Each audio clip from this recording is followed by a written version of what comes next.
Just put Good absent evening, or not, or everybody. just say, no, that's fine. Just call the roll and. Yes, sir. I'd like to call the Planning Commission of Monday, March 23rd, 2026 to order. We can have roll call, please. Okay. Commissioner Barnes, Here. Commissioner Urbani, Here. Commissioner Chorin, Here. Commissioner Schaefer, Here. Commissioner Ellsworth, Here. Alderman Parrish, Alderman Strelchak, acting chair.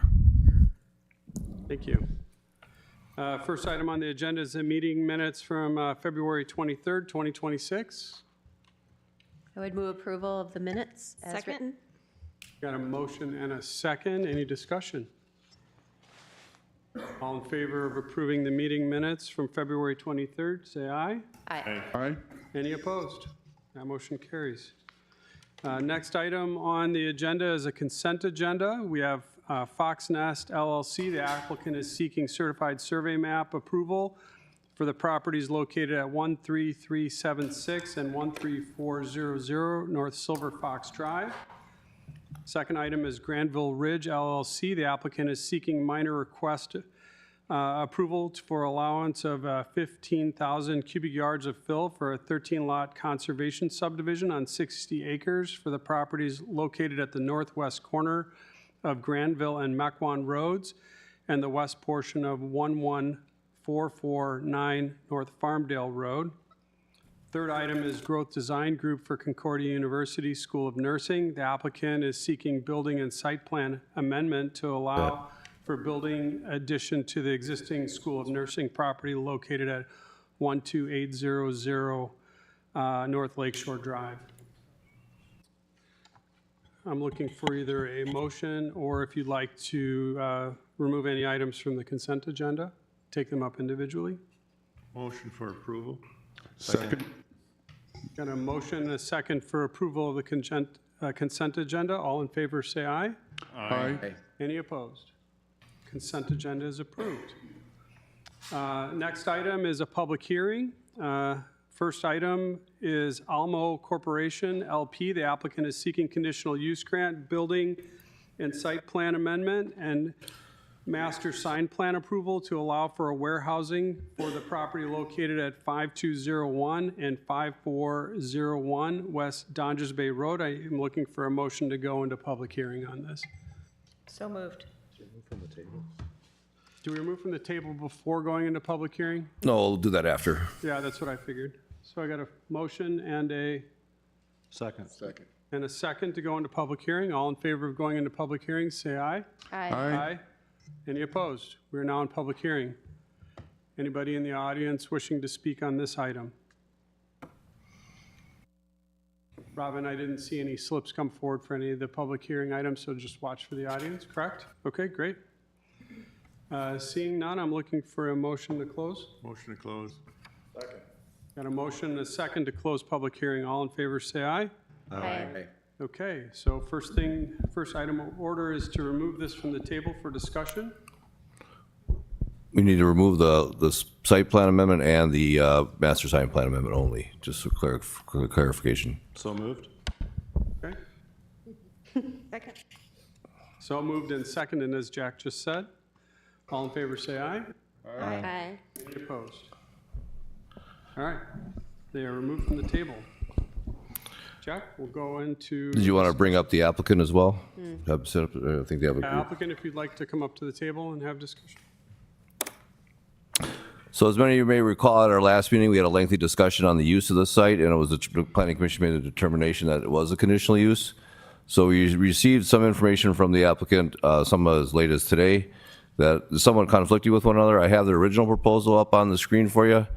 The original request was to install a gate along Dodgers Bay Road and then have put potential barriers up in this location to prevent the trucks from idling. And then there's an existing gate in this location over here. We received a new plan. This came in actually today, which shows and they actually installed some of this already. It shows the use of the existing gate with concrete barriers kind of in the orange location here that would prevent idling from occurring in this area behind here. Now, this, in staff's opinion, this basically just moves the problem a little bit to the north because the gate would still be in this location here, but trucks would still be allowed to come through this area and circle out or idle in this area, which is close to our recently approved Dundas Cove development. So we're concerned about that. So based on this, I had a meeting with the applicant, and we had I prepared my own version of a site plan, which I don't believe they're supportive of, but I think this would solve the issue for us. Let me just zoom out a little bit for you. So our version would be to have a gate installed basically right at this location here, about 100 feet in from the development. And that would be so that there wouldn't be any blockage of Dundas Bay Road with trucks that are trying to enter the gate. And then at that point, they would have to be either manned or remotely manned from a site inside the building that would let them in. Once they come in, they would have to come down this stretch here and then circle back around and through here. They could not go anywhere in this parking area here because they would require landscape islands to be installed in this location here. And then we also wanted to get some site deficiencies cleaned up here. This area here has a lot of rollover from the semi-trailers, so we want that cleaned up. We actually have some missing street trees along this stretch here, and we're looking for a formal landscape plan in this area. There's a lot of scrub growth that has occurred over the years. I think the biggest objection to this plan for them, and I think what actually helps our cause, is that if somebody does come to the gate and they're at the wrong time or they can't get in, they would have to come in and then go all the way down here to turn back around and get back out, which is fine because that would, if it's such a hassle to do that, we'd figure in the future they would no longer come early. So this is our plan. This is what we suggest, and this is what we based our report on with regard to the other conditions in the report, which I'll go through in a second. So I think they'll have some concerns with this plan, but I think this would help us alleviate the problem of the trucks idling in all the locations within the site itself. In terms of the master sign plan, they showed 24 signs. Many of those are regulatory signs, which aren't really included in a master sign plan, but depending on what the council or the commission's action is tonight, I think we would make a recommendation on a sign plan based on that. So I think we're recommending tabling that portion of the application again until we can figure out what we're going to do with the sign plan or the master sign or the site plan approval. We also added a number of conditions, regardless of what direction the commission goes with regard to the site plan, that there be no trucks idling during loading and unloading, no trucks shall remain on the premises after unloading and unloading, and there be no truck traffic to and from the site other than the listed hours of approval. The applicant also states that they're open on Saturdays, no more than 10 occurrences per year. We'd also like to see a list of those dates ahead of time to know when they're actually open in case we do get complaints from times that they're not supposed to be open. We're asking that our site plan be implemented by June 30th, 2026 for this first phase.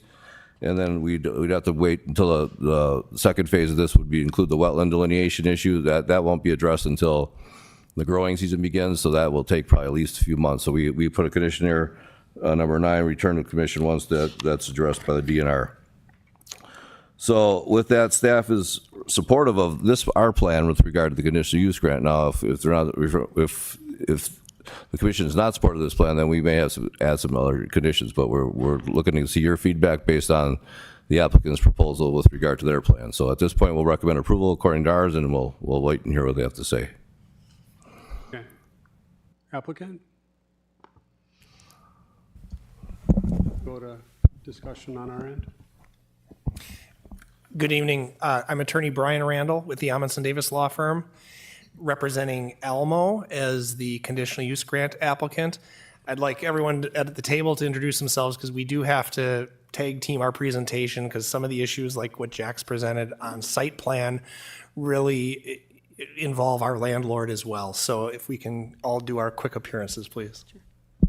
Mike Shy, Vice President of Operations. Robert Zayats, Distribution Center Manager. Ellen Anderson, counsel for Westmount, the landlord. Hi, and I'm John Humphrey. We met last month at the meeting. I do represent the owner of the property. I'm the regional manager for Westmount. Great. Nice meeting you all. Thank you. And then did you have any comments on staff's things? Sounded like you had a bit of a presentation you wanted to go through. Yes, I thought John was actually literally going to keep the microphone, but Robin's telling him there's another one, so we don't have to share. There you go. We would like to, and maybe since the site plan is on the screen and the discussion has been about gates and routes through the parking lot, that probably makes the most sense to start there. And Jack is right, as he wrote in the staff report and presented to you, there were conflicting presentations or applications that were filed. But as the Plan Commission knows, almost all of you were here. I think Commissioner Parrish, you had the night off last February. But we were ruled to be and interpreted to be a warehouse use, Elmo that is, as our operations are. And to make this Plan Commission hearing date, staff graciously gave us a few extra days, but it was less than a week's turnaround time to submit. And so while we and our landlord were talking a lot about the site plan, there's another tenant coming in that's on the agenda right after us that I think is strongly supported by the city. We were all trying to submit what would make the most sense and work operationally. We proposed a gate out at the Donges Bay Road frontage, and we still think that's a good idea.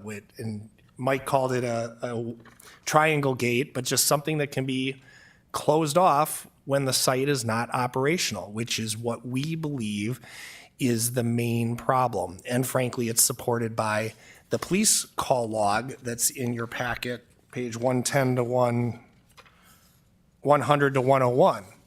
It shows that of all the idling concerns and unattended or overnight parking, it's during that second shift. The vast majority are during the second shift when we, Elmo, are not open.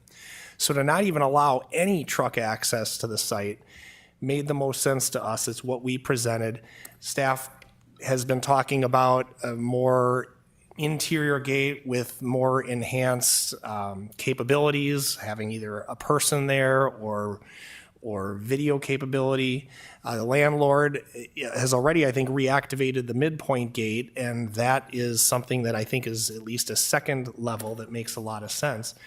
But our concern is that any options that have routes that have an escape route through the north parking lot, there may be impacts to future neighbors. There may be truck headlights that will still come through. And so the reality of blocking access to the site altogether at Donges Bay seems to make the most sense. But it's not just our decision, and so I do want to defer to John a little bit on the deep dive the landlord has taken, how various access options affect tenants that they have, and why we think the approach that we're presenting together is the best way. So John, is that enough of an intro for you to go through your handout? Yeah, sure. Thank Thanks. Thanks, Brian. You'll need to move the mic a little closer to you. Thank you. You got your own. Just Okay. take advantage of it. Yeah, we're open to changes and coordination with the city and Elmo on how the gate is activated and where it's activated. I mean, first, as an owner, certainly we share the community's concern. We want to be a good neighbor, and we want to ultimately stop the truck idling and truck parking, overnight parking on the site. So I don't know, Jack, if you could bring up my slides again. So this was my idea. The phase one is the lower section. That's the southeast corner of the property. We've actually gone ahead and put where the orange dashes are, those are concrete truck barriers. On the second page, we'll show a picture of how we've eliminated trucks being able to enter that southeast corner of the property. So that was phase one. We just did that last week. And then I would say phase two, back on the first slide, if you could, that's the northeast corner. And this was my idea, activate the existing gate. We'd actually replace the current sliding gate, which is in disrepair, but there is power there. And there were formerly gate controls or access control there at the blue line. So the thought is there's power there, activate the gate, put access control there, and then guide the trucks off the property through another series of concrete barriers. That would eliminate the need for a 24-hour guard, which I think Jack and staff are proposing. We don't feel like that's necessary for this property, and we'd like to come up with a solution that does avoid a 24-hour patrol, which if the gate is put on the access drive where staff is proposing, we'd have to open the gate and then guide trucks, almost escort them all the way into the back of the building, turn around, and then guide them back out to Donges Bay. So we think that's problematic as well. And I'm actually maybe coming off of this plan and thinking maybe a gate at Donges Bay is the right solution. I think there's drawbacks to that as well. Trucks lining up on Donges Bay perhaps, but if it is after hours, if it's 6 o'clock and the gate's closed, maybe trucks do just continue on and leave the area until their designated operating time. So we're open to a unified solution, but we are concerned for the community. I've reached out to Patty Bosch, actually myself, and Mr. Hansher gave them my information. I'd actually like any future complaints to be directed to me, and then I can work with Elmo or my local property manager to make sure trucks are not idling and parking overnight, right, regardless of the solution. So I guess, real yeah. quick question. Sure. You expressed the concern about a 24-hour, somebody that you needed to man the gate. The issue is with idling trucks, so with the gate further in and nobody's manning that 24 hours, you've just identified where that problem sounds like it's going to land. How would you offset that with your concept of, kind of a mid-property gate versus a near-the-road gate? I was thinking initially actually to hire a patrol service. We've looked into and talked with Titan Security. Maybe initially we do have them hired for an overnight patrol, maybe visiting the site, 3, 4, or 5 times a night to see if there are trucks staying in that exit strategy plan, and just kind of see over the next 30 days, how this plan actually works. Yeah. And thank you again very much for your time. I'm Ellen Anderson. I'm counsel for Westmount. I'm from Eric Van Scandal's office. You might have seen some correspondence from Eric. And I just wanted to echo that final point that John made. It's not that, absolute cold opposition to someone being on site. That's not it. It's truly, when you say we share the concern, complaints aren't good for the community or business. We definitely want to work together to resolve this. So I think the ask right now would be to come up with a solution together to ameliorate this issue that we share. So our proposal is phase 1 has already been put in place. I understand that the northeast corner of the parking lot is what will cause some concern now. However, this is a work in progress of finding a solution that works together. I think you can see from some of the Google reviews that there have already been changes about no overnight parking is allowed. That message is being communicated more clearly. We hope that the changes that were implemented as recently as last week will also help mitigate these concerns and start moving the problem to diminishing until it no longer exists altogether. So we're not taking any extreme positions. We just would ask for potentially some more time to see if the phase 1 that we've already implemented and potentially even hiring remote security over the course of the next 30 days or so would impact the problem positively. Great. Anything additional you're going to add? I think just to maybe recap and almost restart. So what we're not operating is a truck terminal. We're not a freight yard. We're not constant trucks every day. We have 16 to 24 each shift. And this has been an industrial building for decades, and Almo has been tenants since 2012 with the same business model and the same business activities. We recognize that there has been overnight parking and truck idling over the last several years. Let's just generally say the several years. And in fact, if you look at the police activity log, which documented June through July of 2025, there were 4 instances of idling observed by the police officer during Elmo's business operations. And Robert explained last time that there could be legitimate reasons for that. Trucks do have to start up and they have to have their air brakes fully charged, and they may be doing a safety check, and that could be perceived and looked at as idling. So we're not going to argue that those were wrong, but there were 4 instances during our operating hours that there was idling observed by Mequon police. But there were also 9 instances when idling was observed during this second shift period, when we're not operating and we don't have people on any part of the site. And frankly, I think Ms. Bosch, the emails that are in the packet from March 5th and March 10th, earlier than 8 p.m. and before 9 p.m., those are critical time periods in our estimation. It's when we're not operating and trucks are on the site. The key being a gate out on Donjas Bay, so trucks aren't on this site.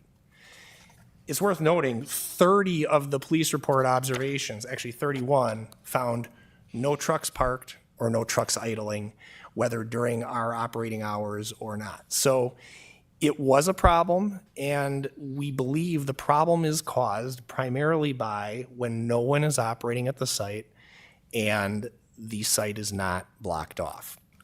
So with the landlord in uniting of what we're trying to wrestle with is the issue and what's a reasonable solution, recognizing we're here on a conditional use and reasonableness is that legal standard, to have a 24-person guard, 24-hour guard, have all sorts of different barriers doesn't seem like it's going to be necessary. As Ellen said, or and even John, we'd like to continue to implement our mitigation measures, prevent access, also with the new tenant coming in, have more activity on the site, and that will allow a better overall operation of the site and something that Elmo's been doing for many years. The drivers are not always the same, so people getting the message by just experiencing the new guard or the new you can't come here and move on, that's probably not going to be very effective. Signage will be effective, whether the driver is there the first time or the 10th time. I don't know why, if they couldn't read the sign the first time, they're back on 10 times. But Donjas Bay, they just have to continue to drive by if the gates are closed and the site is not open. If we're open, and again, we explained this last time, but to the extent this is a new hearing, the drivers come by appointment and are scheduled to be there. The reason why we've had this problem in the past is if they're early and we're not operating, they just parked there and they lingered. But they will continue to have scheduled appointments. Robert explained how in their check-in procedure at Elmo, they're told they have to leave the site right after their loads are put in. They cannot idle the engines. We've self-policed that to the extent we can on the Elmo portion of the premises. And so all that will continue, and we did include that in our submittal as far as the scheduled drivers, informing the drivers, surveying the property to make sure there aren't drivers lingering, and notifying the police, and more importantly, perhaps the customers or the trucking companies if we're finding repeat violators. Those are all things that Robert has done, and he told you about that last time. So that's our approach. We believe the problem is that second shift, and the fact is that it won't go away just because we have an interior gate. I think trucks may still find their way to the site, and that's why we'd like to have that gate on the exterior. Anything else, Mike or Robert? No, I think the exterior gate will also benefit the future development that's going to be developed along across from the Quick Trip.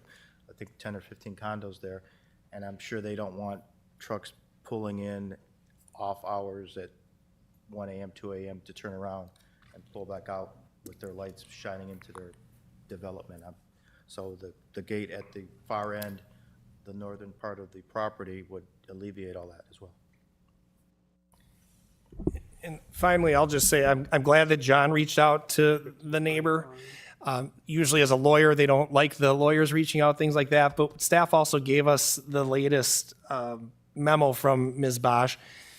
And frankly, we agree with her second paragraph. Put a gate at the entrance. That's what she's even suggesting. We think that is a solution that will address the problem and be a very reasonable solution that we can all get behind. We have other comments on hours and landscaping, but for now, I think that's the gate. Okay, great. I'll turn it over to commissioners. Alderman Parrish, had a question for staff? Yep, and then just I a see other question, hands, so- just a question for staff, and then I'll listen for a while. But can you just zoom out a little bit and show where the 100-plus complaints have been coming from? Is it to the south, or is it from? The complaints are coming from mostly the properties down here, located along the south end. Okay, is there a berm along the back of the property? No, those are all trees. A lot of dead ash trees are in that area. It's a wetland area. Okay, and what's wrong with just putting a gate at the road? And Well, again, if it's they're saying sounds reasonable, so what's wrong with what they're just a recommending? gate at the road, well, again, is it going to be 24 hours at gate operational, or is it going to be just, if the gate is open third shift, that people that still could come in there and they still could pull in and idle down in this area down here. So I don't know what that changes anything. There'd be people on site, I think, right? I mean, Elmo would be present at the site. Well, they're present on site now, and we're still getting complaints. We had 2 complaints since our last meeting, in fact, Not in the regarding. third Okay, so that's just my question. So who's complaining? Is it the people? It's the right residents behind that live along this stretch right here. all of them, or is it 1 or 2 people? It's 1 or 2, but I guess it shouldn't matter too much, but I think it's 1 or 2 that are primarily complaining about it. Okay, I'll just listen for a while, but that was my immediate reaction is this is a huge industrial building surrounded by an industrial park, and I would have thought it would have been, I guess, closer complaints. So I'm just a little surprised this has escalated to this issue. Staff does have a duty to respond, so they've been in a difficult situation too. But I think the commission has to weigh, a couple of neighbors versus a huge property here. And I would say it probably wouldn't have escalated to this issue, but it's been going on for several years, and that's why it escalated to this issue, so. So the last 2 complaints were when we were not on the property, the 5th and the 10th, between 8 and 9 o'clock. So if we had a gate at Donjas Bay, they wouldn't have got onto the property to idle. And then once we are open, we monitor that. We also have put steel, cement beams that along where no one can park. So That's the what trucks most physically can't that's what even most park them. businesses do, so I'm just Yeah, trying that was to just catch done. up here and understand staff's position. Commissioner Chorin. Go down the line, then I'll come over here with you guys, if that's okay. Go either or. A question for the applicant. I mean, are these trucks, are there multiple trucks coming at the same time? I mean, how frequently are they stacked up? So during the normal business hours, let's say during the day, yes, trucks come and go. We get sometimes 2 or 3 trucks at a time. Almost all of them are local trucks, UPS, FedEx, Saya, Siva. You've seen all the trucks. They're just local LTL carriers that pick up and deliver So all through the day. is there any merit to the staff's comment of, put in a gate at Donjas, you'll have all these vehicles stacked up along Donjas Bay? Well, that would be true. So currently right now, if the gate's open during business hours, they come to the back of the property, they check in, they back into one of our docks, receiving doors, they turn off their machine, they either get unloaded or loaded, and then they turn their machine back on and off they go, and they go on to the next customer. Most of the carriers during the day are picking up all along Donjas Bay Road, Rockwell, Hayes Braking. They're all customers of the same carriers. So there's a potential that if the gate was along Donjas Bay, there might be trucks stacked up there, but in my concern with the staff's suggestion that the gate may put, 100 feet in, what if a truck pulls in and it's not allowed to come in, isn't supposed to be there at that time? How can they even back out? Well, they wouldn't have to back out. It would be manned, the gate would be manned, and at that point, they would let them in to turn around and go out. They would be able to monitor that. Okay. Can we go back to the applicant's plan? It, This, So what they're suggesting here is that the gate that controls it is at mid-site. And that, Well, it sounds like they're suggesting two gates, from what I'm getting at. One gate at Donges Bay and one gate in this location here, Okay. unless I'm wrong. but the trucks that are shown, I believe I understand that the red dashed lines are the concrete barriers? That's right. Yes, sir. Okay, so, where you've got shown the trucks maneuvering around, are those vehicles that have arrived too early, or? In the northeast corner, the idea would be those are trucks arriving after Elmo's business hours. So perhaps between 5 and 11 p.m., we'd want them to exit the property. Or then, I mean, really, that's the only time Elmo's not there. They operate from 11 p.m. to 7 a.m. They would have people on site. I believe if we had a gate on Donges Bay, that gate would be open during Elmo's business hours. So trucks wouldn't line up on Donges Bay. They'd come onto the property and they'd be handled by, So that Elmo's. becomes the staging area, basically, for the trucks to then get access to the south part of the. That would be on the property Okay. if it's during regular business hours. So would they be sitting there with the potential of idling? They would not be allowed to idle, no. Okay.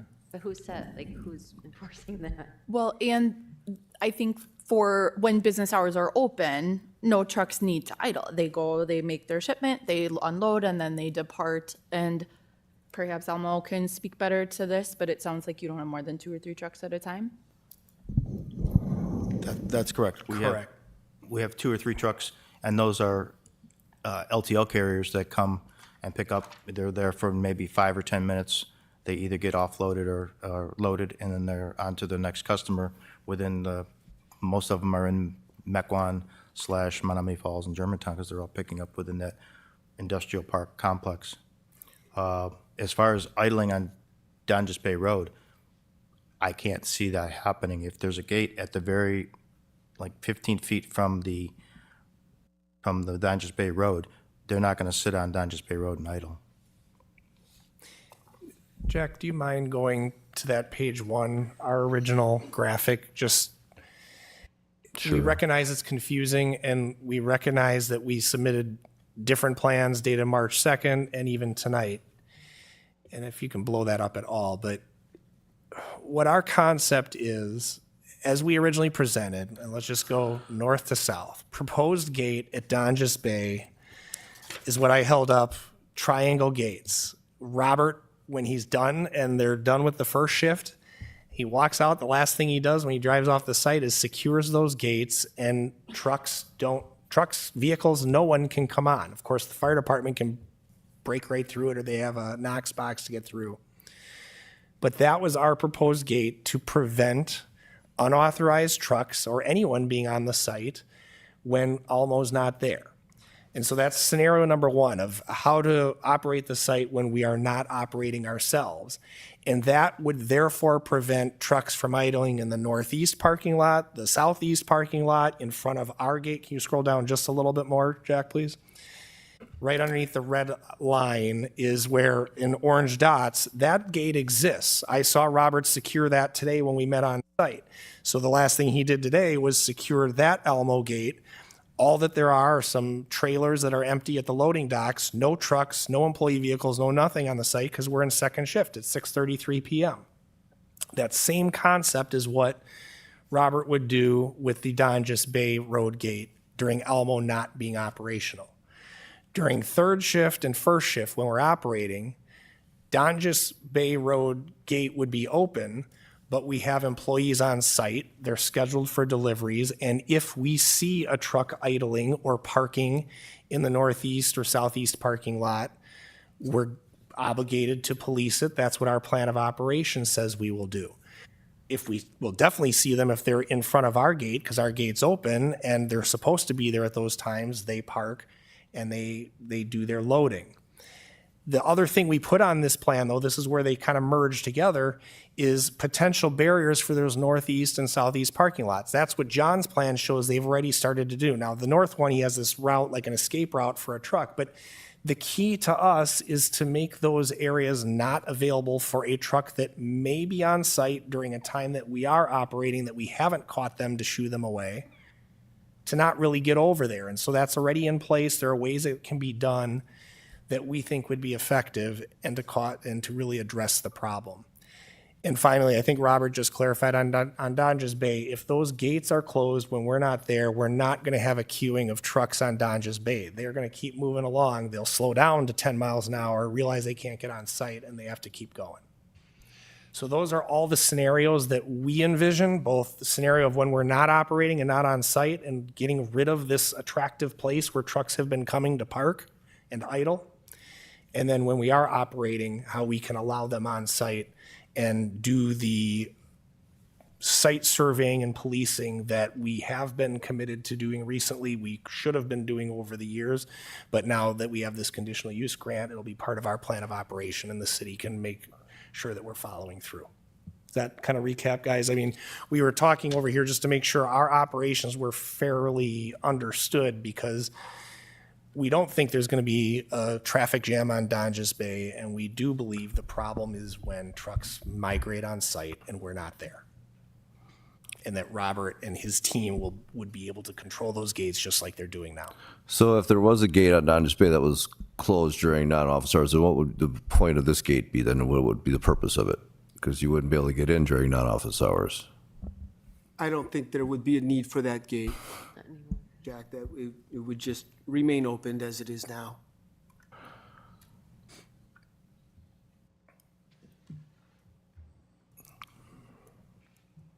So there is a second gate, of course, but that's into Elmo's truck court.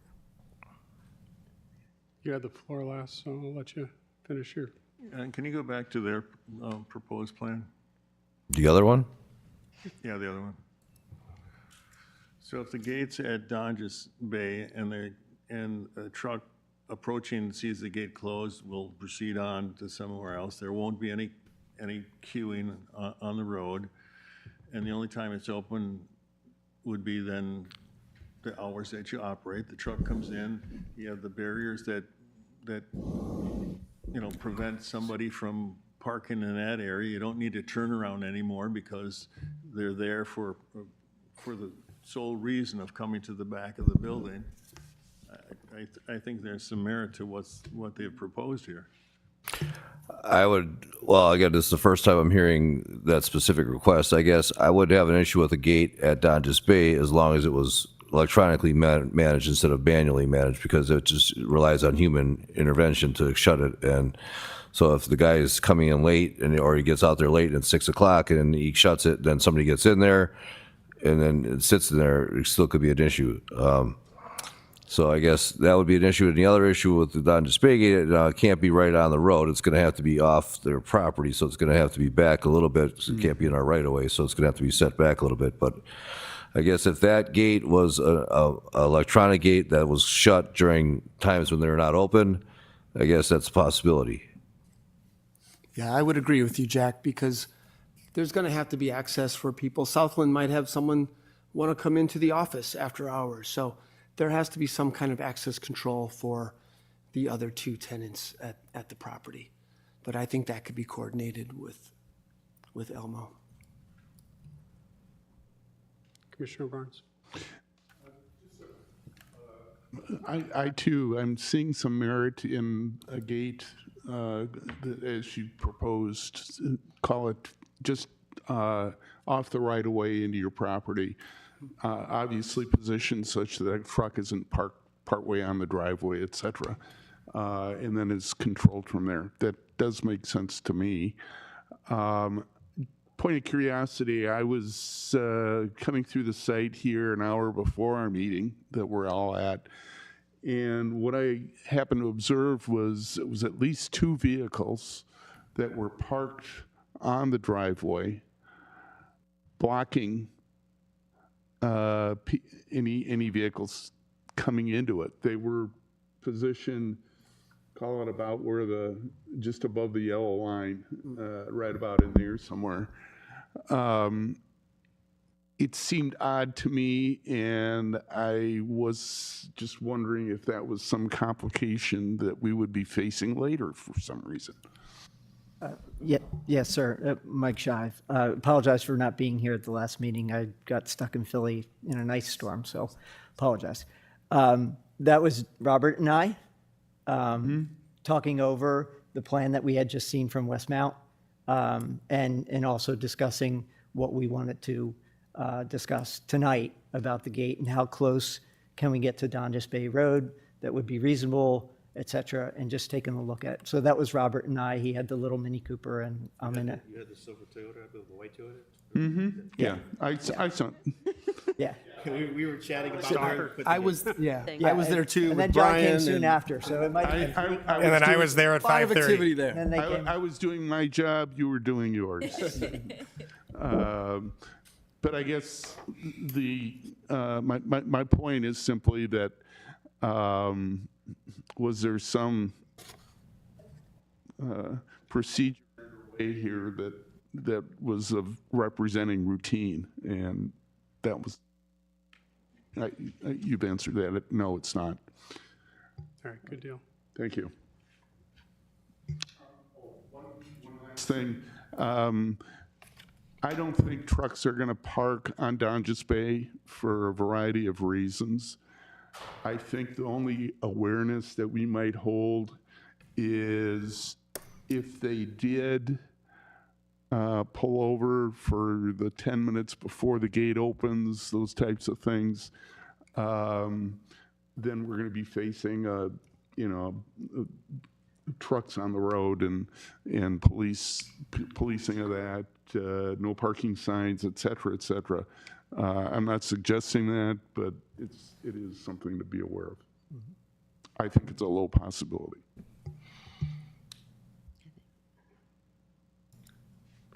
I just think it's important to note that last month, we did approve a new development for residential in that northeast corner. So just keeping aware of the future. Good call. That was called out in the packet too, so. Some brand new homes are going in right at that space, so trucks idling on the north side of that parking lot would be very detrimental to that development. And I guess my other The question would problem be, contained on the public right of way.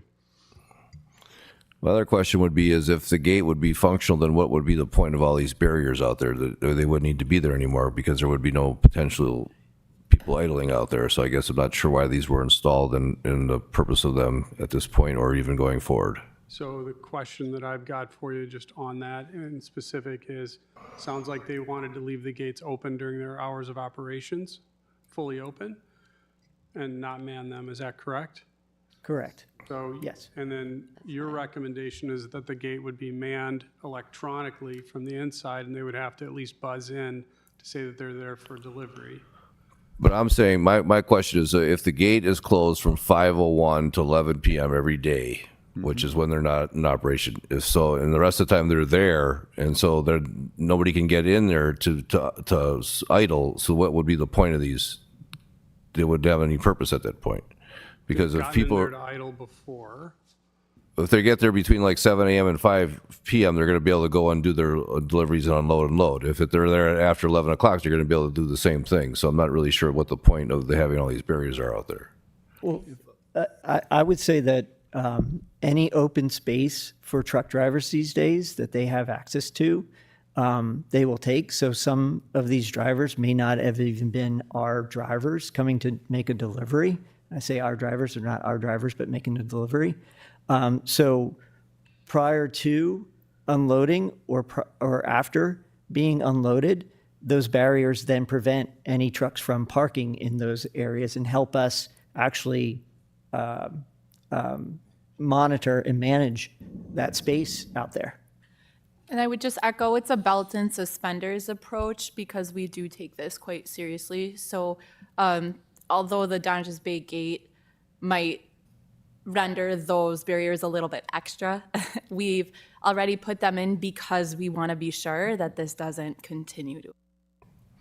So if people were going to do that, they would leave, and then they couldn't get through here, so they would come up here and they could sit up in this area basically and wait until they decided to leave. And now it's going to be near where the new development would be going, basically. None of the barriers Well, are there. no. The purple dots on the other picture.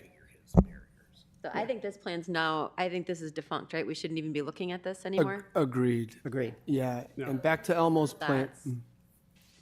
That's, which was the original packet. That guy. Neither of those parking lots are accessible, and I think, I mean, it's not aesthetic, but it also is not really visible.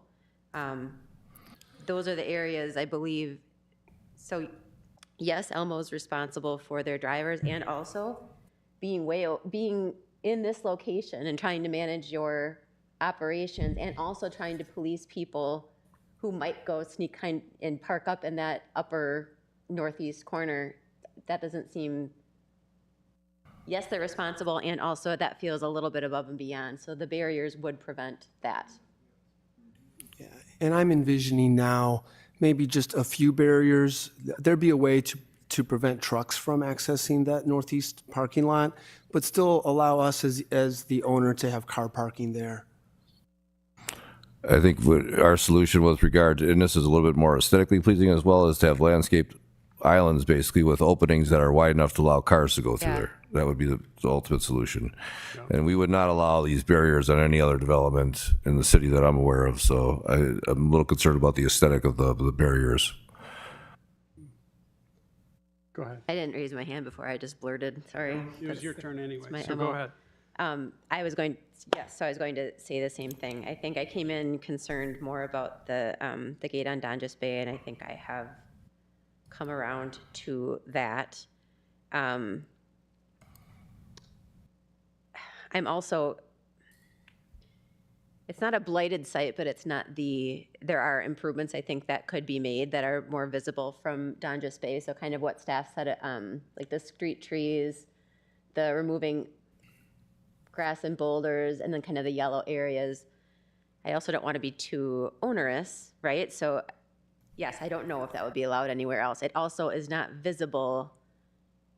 The blue, green, and yellow are going to be most visible from the road and from the new development, where the landscape islands are, I would think, is probably less so for traffic coming by as well as for Donjas Cove folks. Maybe I'm not orienting myself properly to where that would be, but I'm trying to balance what we're asking them to do, right? Some improvements with also, I think the concrete barriers are probably a more cost-conscious solution for those parking lots. So I would be willing to kind of give and take and have the concrete barriers be the literal hard and fast preventative measure for those parking lots, if perhaps there could be some improvements on what's more visible along the road and along the entry of the driveway. We also have this area here that we referenced. That this is a parking lot that's Just a black, it's got just boulders that are blocking it. they have like chains across. There used to be an office building up in this area. It was tore down a number of years ago, and they kept the parking lot, but it's in disrepair. It hasn't been used. They blocked it off, I think, prevent from people from Libby, Montana's parking there at one point. But it either needs to be repaired or removed as a parking lot. Grass. May I please respond briefly? Go ahead. I think this is an iterative process. So we agree that, the concrete barriers and the sign on Donjas Bay is a great start. And we would appreciate the opportunity to try that and see how it goes. The goal would be, our shared goal is to minimize complaints. If we're getting complaints about what it looks like from the road or, for example, that northwest corner, we know that there are other issues with this site that still need to be resolved. For example, the sign plan. We know that that needs more time as well. So we would appreciate the opportunity just to try the Donjas Bay road gate for now and the concrete barriers and see how it goes. And if there are continued concerns about landscaping or unsightliness, we'd be happy to listen to those perhaps 30 days from now.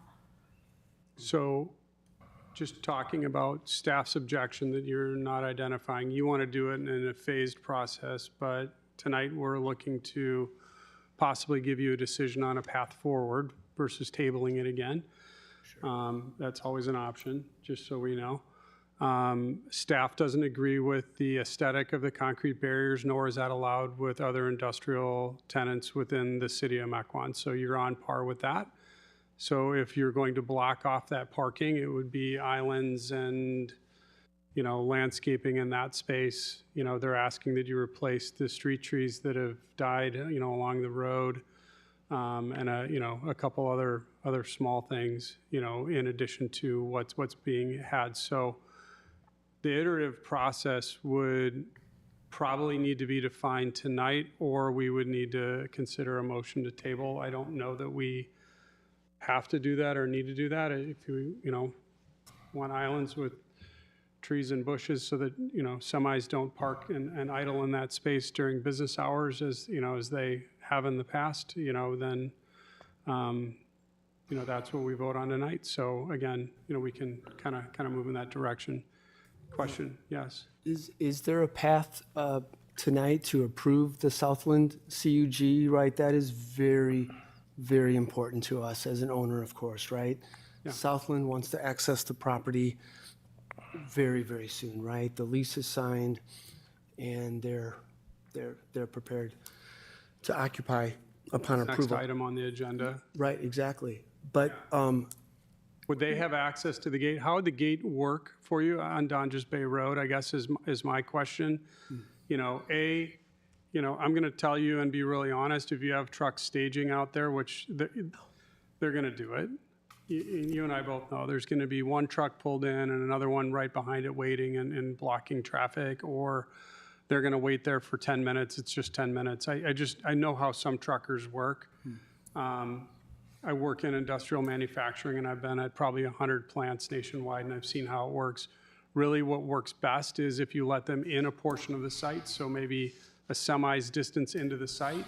It's a manned gate. They buzz in, and they talk to somebody, you know, at the facility, and they say, hey, you know, I'd like access to the facility. Yep, you come in, you share with them at that point that you need to back in, you know, to your spot, turn the truck off. There's no idling per city policy and per our agreement. They come in, they do their thing, and then they leave. And if they don't gain access, they're told to pull in and turn around, and it's, you know, they need to head back out. That requires 24-hour manning of the electronic gate, which, you know, we've had ongoing complaints. I'll slightly disagree with you, and I know that you and I are usually on the same page, but this one we might be slightly off. You know, I agree with allowing an industrial business to do industrial business things. Is, you know, again, I'm in industrial manufacturing. That's what I do. But at a point where the problem's been brought up for multiple years, and then you're in front of Planning Commission because the problem hasn't been rectified, and there hasn't been, you know, something that's been identified with your own due diligence, you know, at that point you come forward to us, and, you know, now we're talking about, you know, some other things that really kind of, you know, help you mitigate that in an agreed on policy. One thing I do want to comment, you dropped the concrete barriers. Did you ask city staff if that was okay before you did that? no, we didn't. We just were Okay. trying to be very proactive. So a little pro coaching for you, okay? We love having you in the community, and we appreciate your business. If you want to do something, you know, big to change the property, I appreciate you addressing it. Your first call's to Jack or his team to, hey, is this allowable? This is one of the solutions we came up with. That shows partnership, and last meeting, there were a couple things that you just kind of did on your own that weren't approved per the city, and I just want to get you in that muscle memory of working with city staff when you want to change site level things and traffic flows and things like that. I appreciate you trying to address the issue, but just a little coaching on that space that, you know, that does go a long way if you work with the team here, so. In fact, we did have a Zoom call about a week ago where we said we would not be supportive of those. So they were aware of our opinion on that, so. Okay. Go ahead. Thank you. Learned a little bit more. That's why I wanted to listen first. First of all, there's been a couple of comments about the new development that was approved adjacent to the site, as if we're concerned that this site is going to bother future residential, and that is exactly the reason that I was opposed to that new central residential development. So I just want to express my upfront support for the applicant that if there are those types of complaints, I think that developer should be warned that There's industrial here first. I think they've proposed a good solution. I actually agree with Alderman Strelchuk. Maybe the gate should be a little more set back from the road. I have heard what staff has said. I do think it's important to be consistent. So if you're saying that those concrete blocks are not consistent and that having those grassy islands are, let's do that for sure. Is that what you're saying? Correct. I don't think of a circumstance where we would allow those islands. Now, maybe in the way back we could maybe look at it, but I think even this area here on the map, this actually is an island. It's a raised island. It's all concrete, but it's too wide here anyway, so it still need to be modified. But So, yeah, I'm in favor of a consistent approach. I realize that's an extra cost for you, but I do feel like this has been going on so many years. Let's get a permanent solution in place. I guess we'll get those concrete barriers out of there. I don't think those are necessary. We'll do the gate. I like Alderman Strelchuk's idea about want to make sure it's working as he described, so cars check in and out, or trucks. As far as, just want to make sure I get all my comments in. Yep, no, I think that would be it. So I personally don't see a reason not to table this. I think we should continue it. I just want to reiterate that staff was just doing their job this whole time. They get complaints from residents, from our paying taxpayers. You guys are our commercial taxpayers, and they can't just ignore these complaints. On the same hand, when it's one or two houses, that's I think there's a measure of reason, and I think your police report was great data, the log. It really showed that your processes and your systems are working. You're educating drivers.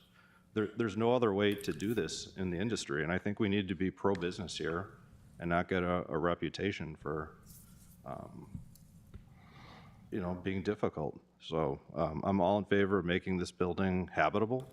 I like the solutions that have been proposed, so I don't see the debate. I like that staff is saying let's be consistent with the islands. Do you need a separate site plan to come back at a future meeting? well, for we that? can handle part of that, but I guess go back to the gate on down to space. So there's been conflicting statements, I think. So one, if the gate would be required to be manned, I think it has to be far enough in to allow a semi in, Oh, I don't think a man gate is or some kind of control. at the site is so it's just not an economical But model. they're not saying that. They're saying they want a gate. They're just shut between 5 and 11 o'clock that no one has the ability to open. So if that's the case, then you almost have to put it right at the property line so that you wouldn't get semis coming in, pulling into the site and waiting there. So I think we have to decide on that. It's one or two options. Either it has to be in far enough to allow a semi to queue while they talk to somebody, or it has to be kind of right at the property line so that they wouldn't have the ability to pull in. Okay, I'm flexible. I guess I'd rather it be at the property line, but I'll listen. So. It still has to have some sort of access, right, for the other tenants? Like, we're not, unmanned doesn't mean inaccessible, like a keypad or a code of some sort? That's correct. I agree completely. It's not just you lock it and then until you come back or someone else comes back, nobody can get in. So it's not a physical person there or even a video, but it is accessible. I'm unaware of anywhere in the city where we have trucks on the street not entering a property. Well, again, in theory, this would not be trucks. I guess is what they're trying to say is that if it was, let's say that we put the gate right at the property line, like this location right here. So if it was a car, they could probably pull in and then be out of traffic and be able to get in with a keypad or a remote or something like that. But if it was a truck, you would not be able to get in. You couldn't get in anyway. So I think the question is, the concern is still, and maybe it's not true or not, but it's hard to say, is if a truck is coming here at 10:50 and they know the gate's open at 11, are they going to sit there and wait 10 minutes or not? Or not? I don't know. I don't know the answer to that. I don't know if any of us do at this point. So that's the biggest concern is that are they going to sit on Donjas Bay and wait for that to open at 11, or are they going to go somewhere else? My preference is it's an electronically manned. Even if they come in during business hours, they still have to leave and you need someone to let them out. And you don't have the person that's just leaving to lock it up. In that case, then you'd want that gate far enough in so that a semi could queue inside the property without blocking the road. I have high concern about multiple vehicles backing up, two cars pulling in kind of at the same time or whatever. Or even, our safety vehicles coming for an event and they're stopped right on the street or just one car length in. I mean, I think we're creating an issue with backed up traffic on Donges Bay, which is a major thoroughfare for the industrial park, by putting a gate right at the exit. Just a little guess- coaching, and I know you don't like it. Why- The attorney's speaking. I have to speak though, because I guess I see more backups on Donges Bay if what you just described is having a gate a truck's length in where the yellow arrow is, that every vehicle coming into the site has to buzz to be let in. That likely will create a backup of trucks waiting for that one to be let in and the next one and the next one. What we want is it to be free flowing when we are open and operational and policing our own site. And just like Southland, when you get to their item, they're 7 a.m. to 5 p.m. with 5 to 10 truck deliveries per week. So they're way less trucks, but they're 7 to 5.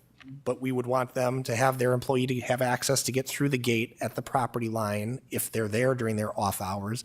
But I just think conflating the two issues then creates this huge backup on Donges Bay. The gate at the property line will prevent trucks from coming in during second shift when we're not there, and no one wants that. I think we can all agree on that.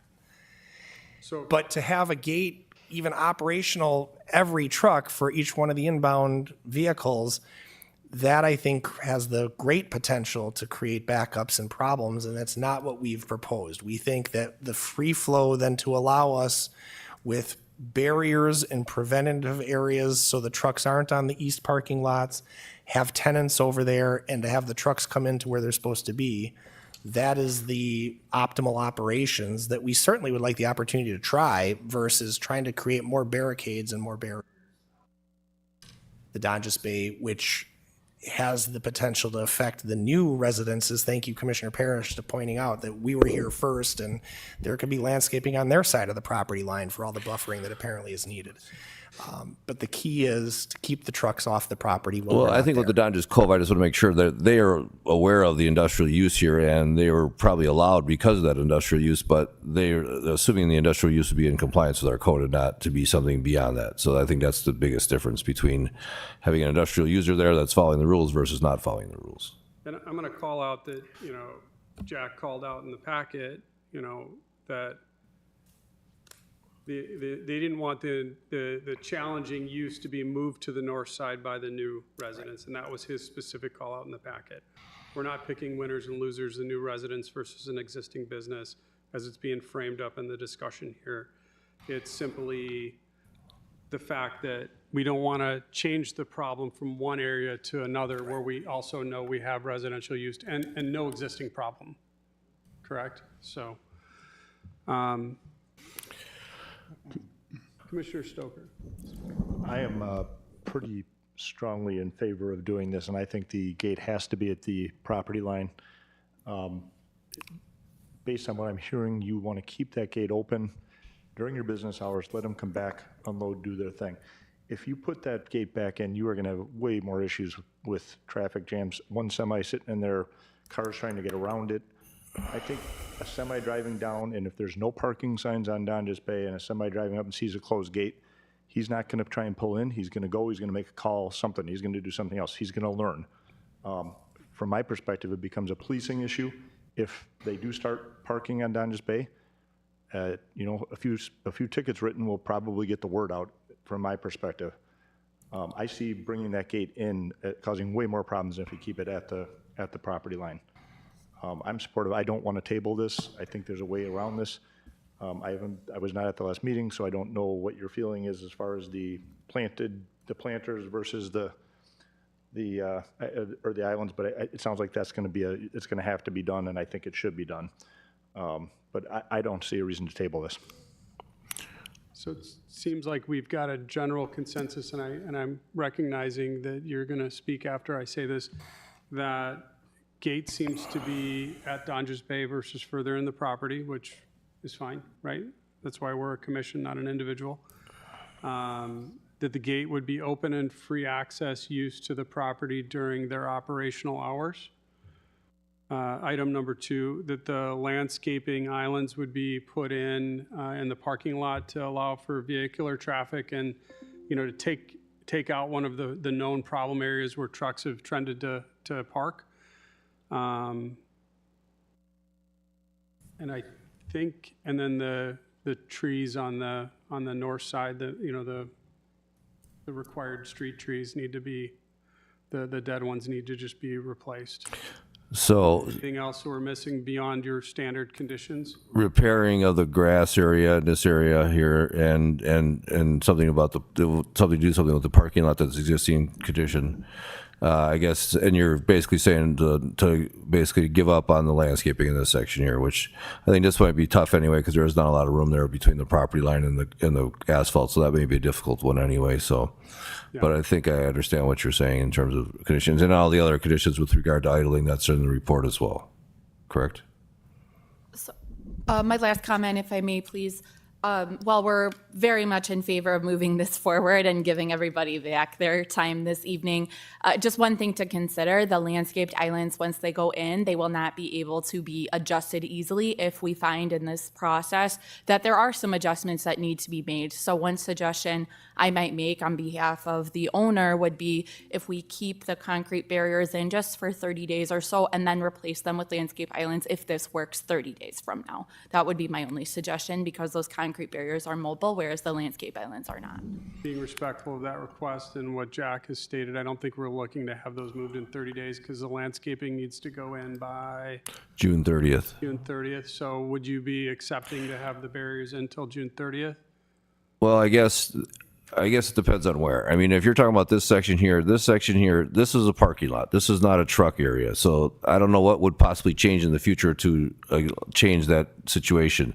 So I don't see why with the risk of putting in landscape barriers here. Now down here, it's a little bit more of a free-for-all, and if you wanted to allow some barriers in this area, then I guess maybe that could be temporary for now. But up in this area, this was always designed, and going back in the past, this has always been designed as a parking lot for cars, not for trucks. So I would suggest that we would require the landscape island in this area here and extend it all the way down to the point where only a car can get through this gated area. And then if you want to allow for them to allow the concrete barriers, I would do it south of the gate or the fence and leave that as a temporary solution for now. Yeah, and then just talking about, we haven't talked at all about the signs, and staff recommended that we table that. So are we still on that page? I'd like to take it up as two separate issues then. Okay. All right. Jack, would you be open to just a sandwich board in the south parking lot? Hey, no truck parking until June? Well, the problem with the signage is that none of the signs are being followed anyway right now. So, and there's a lot of signs out there. So, but based on what you're recommending, we can figure out a sign plan that may work where we're still allowing some signage, but not overdoing it out there because they're not following the rules anyway right now with the signage. Hey, Jack, can you help us craft a motion? Because someone will need to make a motion just with the talking points that we had based on what you have. Sure. So you want staff conditions, 1, 2, 3, 4, 5, 6 for the north parking lot area, north of the gate. The final gate shall be located, number 7 shall be the final gate shall be located at the property line and electronic. And we still want some design authority over that. And then Per staff's approval. 8, I guess we still can leave, or we can modify 8 to allow a little bit more time if necessary for that. 9 would still remain. And then I think that was all the conditions I would have regarding the plan. So unless there's something else I'm missing? The islands? The islands would be covered under 6 and basically 8. I guess I would just need to know if you want if you want to leave the ability to do the concrete barriers south of the fence. Okay. Well, Well, somebody has to make it. I can't make it. question, and then we'll take motions if that's okay. Jack, with regards to control of the gate, I thought I had heard that the gate would be open during business hours and closed From 5 to 11, basically. On weekdays, and it'd be closed on Sundays. Anytime they're not in operation, they would have to be Okay, closed. but there'd be a keypad in the event that Yeah, we would require it to be electronic of some sort to open up, either motion activated from the inside going out or a keypad on the outside coming in. Okay. I think we can work those details out. That's not a problem. So people can leave when they're done with work if they want to work. 4 Yeah, if they minutes have late. extra hours, they don't get stuck in there all night. Got it. Yeah. If I could say Question. one thing. We're almost there. First of all, with all due respect, of course, Jack, I guess I'm just thinking, it's going to take time to run power for the gates, go in for permit, right, get that all approved. The barriers, and I apologize, I did not hear in our meeting Monday that barriers, weren't allowed or wouldn't be a good temporary solution. Again, I was just trying to be very proactive and solve the parking issue in the southeast corner. I wonder if maybe temporarily the barriers in the northeast corner also, until we actually have an activated gate, it will prevent trucks from, they'll have nowhere to go except into Elmo's docks and Southland's docks during normal business hours if there are barriers there. I don't have a problem with the barriers being there as long as they're temporary and it's known they're temporary, and we still require that landscape island to be installed and the gate to be installed.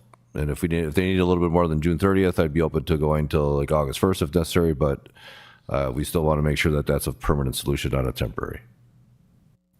I'm accepting of that as well. So we just need a motion and a second on what Jack said, and we'll try to craft that. Oh, sorry, Commissioner Schaefer. Are you saying that June 30th is not feasible? Or is it? For the gate activation? For implementation of the Yeah. site plan? That's Yeah, part no. of the proposal. Yes, Okay. I'm in agreement. Thanks.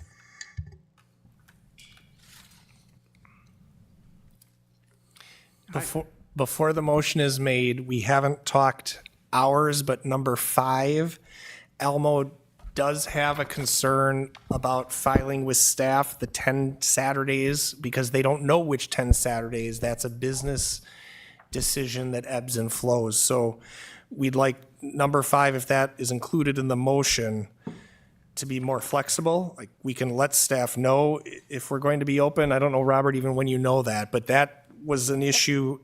Number 1, I don't know that there has ever been a concern about our Saturday hours in the evidence before you. No public hearing testimony is a problem on a Saturday.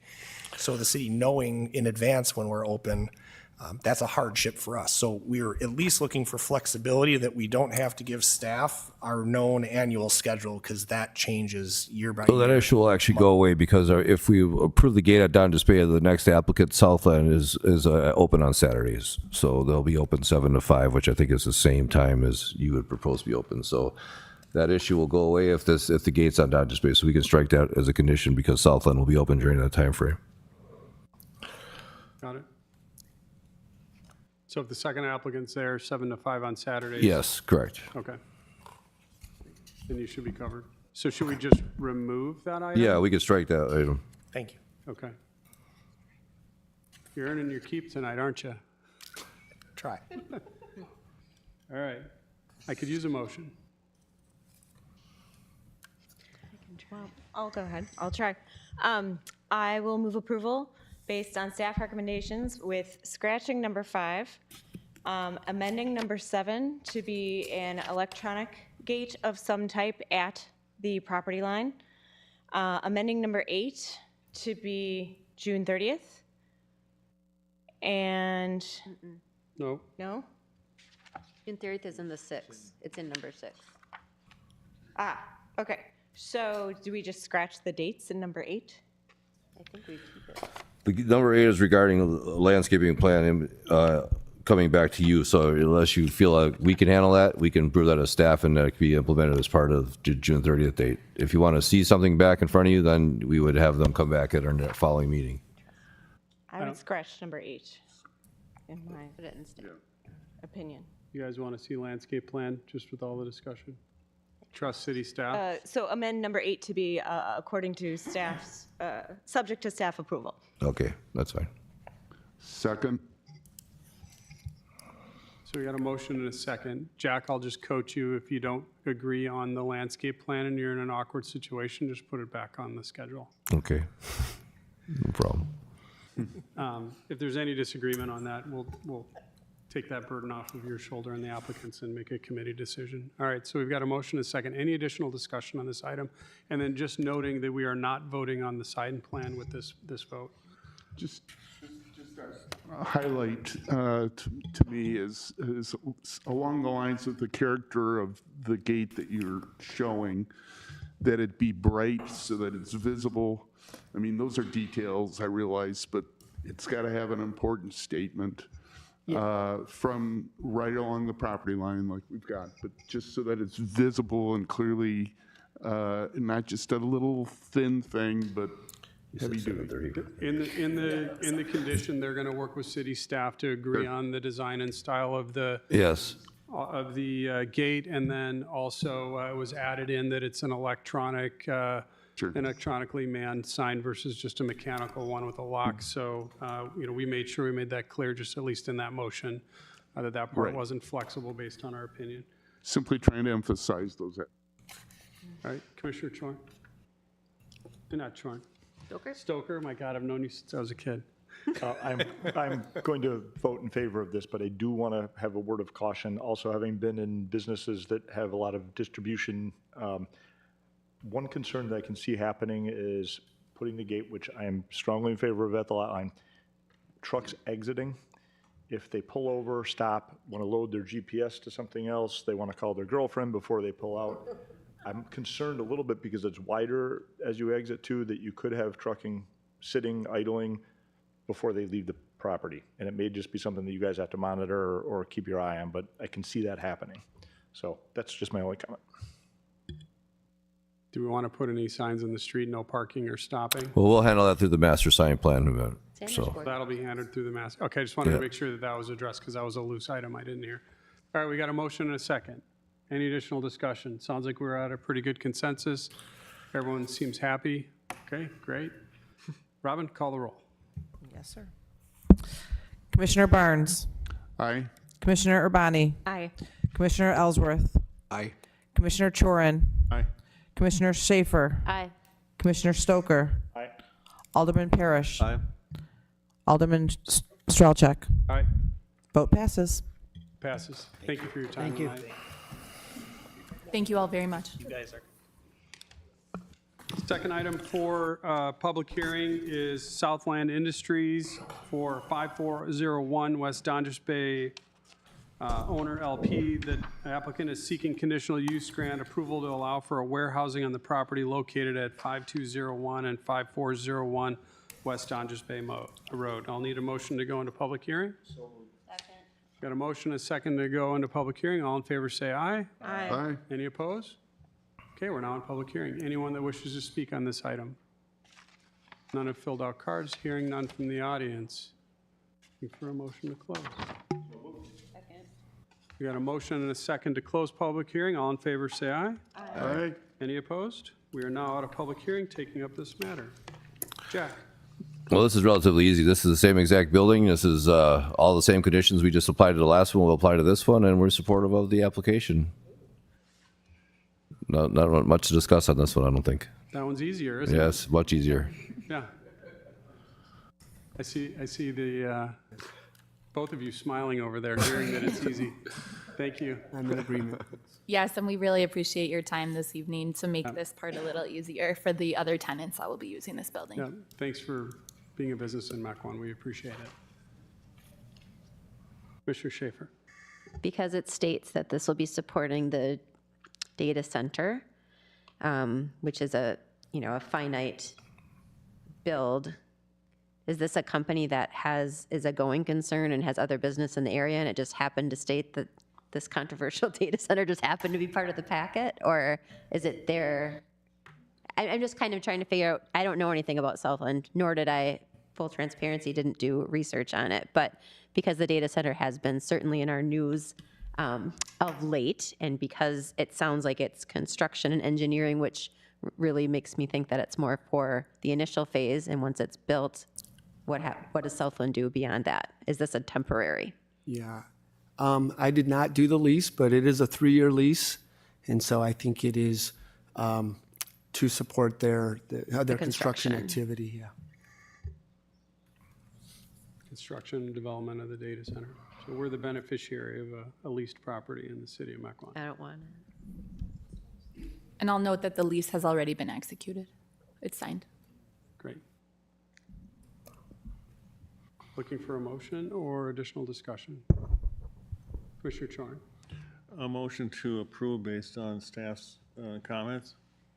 Do we need to scratch things just like the previous one or no? Let me look. Jack, anything we got to take out of this one? I would just make the same motion as the last one, basically. It's just an echoing of the last one, so. Motion to approve with the same Conditions is the last one, yes. conditions as the last one? Yep. Item 14. So I got a motion to approve the same conditions as the last one and a second. Any additional discussion? Seeing no hands up. Call the roll. Commissioner Ellsworth, Aye. Commissioner Schaefer, Aye. Commissioner Stoker, Commissioner Barnes, Aye. Commissioner Urbani, Aye. Commissioner Chorin, Aye. Alderman Parrish, Aye. Alderman Stralcheck. Aye. Vote passes. All right, thank you. Appreciate it. Good night, thank you. All right, so that is it for public hearing, and we're on to regular business. Next item on the agenda is Excel Engineering for Hat Trick Development LLC. The applicant is seeking rezoning recommendation from R3 to CGO overlay to R3/TDR/PUD concept plan and preliminary plat addition approval to allow for 19 single-family lots for the property located immediately north of 8440 West Donges Bay Road, enclave at Mequon Preserve Phase X or 10, depending on how you read that. Jack. Yes, this one's pretty straightforward. There's a lot of regulatory issues involved, but the development itself is pretty straightforward. So this is the enclave to the on the right side of the screen. This is the existing road that serves the development where currently the applicant has an option on the parcel directly to the west where they would extend the Skylark Drive into this location and then create a cul-de-sac here. And then they would hammerhead it off at the west property line where there's a vacant farmland. So this property is a yield of 16 lots. They also have 3 TDR credits, our last 3 TDR credits that will be able to use. 2 they own and 1 they were purchasing from an entity that has a contract on. They have a contract on, so we're supportive of getting rid of those last 3 TDR credits. This will require rezoning because they're going to incorporate this into the same PUD as the existing enclave development. There is one typo in the report on item staff recommendation number 14. It says minimum 21 and 2,500. Those are actually 19 and 2,100. That was approved. That was just an older version that got put into the report. But the PUD is actually approved at 19 and 2,100 square feet, not 21 and 2,500. So we're not changing anything. It was just a typo in the report. Other than that, it meets all the requirements of our TDR and R3 standards. So we're supportive of the development and we recommend approval. Great, and I have one person that did come forward. I was just brought up a slip. Julianne Hunter, 8440 West Donges Bay Road. Does not list if she's in support or opposes, but she does wish to speak. How are you this evening? I'm good, thank you. Oh, there we go. I'm not here to oppose anything. I just want to make a couple of comments. My husband and I, Charles Tritt and I, are the property owners directly to the south of the parcel under discussion. And we have looked over the plans. Just want to say that we're glad to see that wastewater issues are being addressed. There's the retention pond. Obviously, we would not want any erosion or runoff concerns that affect our property as the development goes forward. So it looks like those issues are being addressed. Also, glad to see the green space and the plantings. If any more trees were to find their way onto the property line, that would be welcome, but I guess that's for another day. The concern that we have that I want to give voice to early on in the process here is in regard to lighting.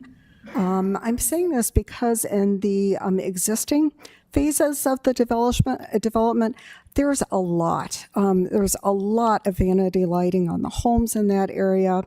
I don't know if that issue comes into play at this point in the process, or even if the developer has any, if that's within their purview, if they have any control over that issue.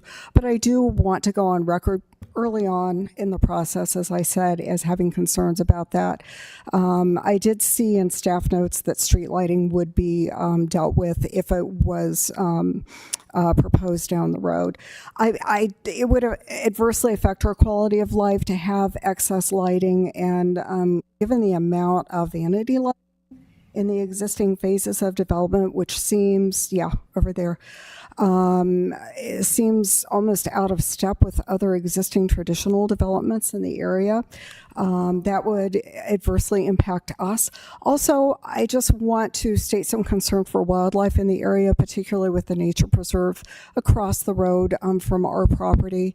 That light pollution does adversely affect wildlife. And I would really want to see as much done as possible to exist in harmony with the nature preserve and the goal of the nature preserve there. It's a real gem for Mequon, and I would want to see wildlife protected as much as possible in that regard. Thank you. Anything else? Appreciate you coming forth. I love that you got applause too. That's awesome. Jack, so 2 items of concern that the resident brought forward were, lighting and potential trees at the lot line. If we can just maybe comment on that. And Well, the lighting, we don't regulate residential lighting on single-family lots. The development could put in street lighting. I know Matt's here from Veridian. I don't believe they have any existing lighting on the streets, so I don't think this phase would have any additional street lighting, but we don't. shake his head no. Yeah, so we don't regulate what actually happens on single-family lots unless there's a big trespass issue. That's the only thing we regulate from single-family lighting. So with regard to the tree issue, there isn't really much on the aerial that I could see from buffering. There was one large tree which we did investigate to see if that tree was a specimen tree. It's a large tree, but it's got some split damage to it, so the city forester did not recommend it as being it's a large tree, but it's just not in good shape, so he didn't recommend it as being a specimen tree. The only other location I could see for perimeter was this location here. And in fact, they did a land division where in order to get their yield to 16, they actually swapped land with the soccer club. So their land actually used to go all the way down to here. Now it stops here, and then this portion is actually owned by the soccer field. So this will remain as is. It's not part of this development. So I don't see any really issues with the trees coming into play on this site in terms of existing trees. And then the only thing else I'll add is they do show a connection between the 2 developments of the pedestrian path. And we're also requiring a sidewalk on the north side of Skylark Lane. That wasn't on the original plan, but since this will connect through, I'll show you the aerial. This is a very large undeveloped piece. This is one of our last pieces left in Central Growth. It's a very large 100-acre site. We anticipate that that'll become kind of a main thoroughfare, so we want that sidewalk extended through that area as well. So other than that, we recommend approval. If you have any other questions, I'm happy to answer them. Yeah, and then the other concern was the wildlife, and I do want to highlight the fact that because the nature preserve went in, the TDR credits did come from that site, and that's why they're being used here. And I'm glad to see the last 3 being used, because those have bounced around and created objections at several different proposals moving forward on lot size and density, and I think you've incorporated it nicely with the existing plan here. So I appreciate your guys' thoughtful use of those TDR credits. And Mrs. Hunter, was there anywhere that you wanted to see the trees? Did Jack address the question there? Do you have any areas of concern, or just? Not particularly concerned, but the boundary line between our properties, I'm just saying we would not object to any plantings that would go Okay. there. Anything to prevent soil erosion and enhance privacy. Duly noted. Yeah, lighting is the big concern. Okay. Great. I appreciate the information. Yeah, thank you. Yes. Just want to acknowledge, because you're the single house with the subdivision right behind you, so that's great. Commissioners?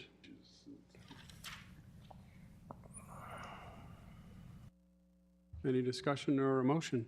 I will make a motion to approve per staff's recommendations. Second. Any discussion? with the corrections to Condition the lot 14. sizes. The home sizes, yes. What's that? The home sizes, Yeah. yeah. All right, so we got a motion, a second. All in favor? Should we call the roll? We'll call the roll. It's a big development, so. Commissioner Barnes. Commissioner Urbani. Aye. Commissioner Chorin. Aye. Commissioner Ellsworth. Aye. Commissioner Schaefer. Aye. Commissioner Stoker. Aye. Alderman Parrish. Aye. Alderman Strelchak. Aye, Vote passes. vote passes. Thank you, everybody.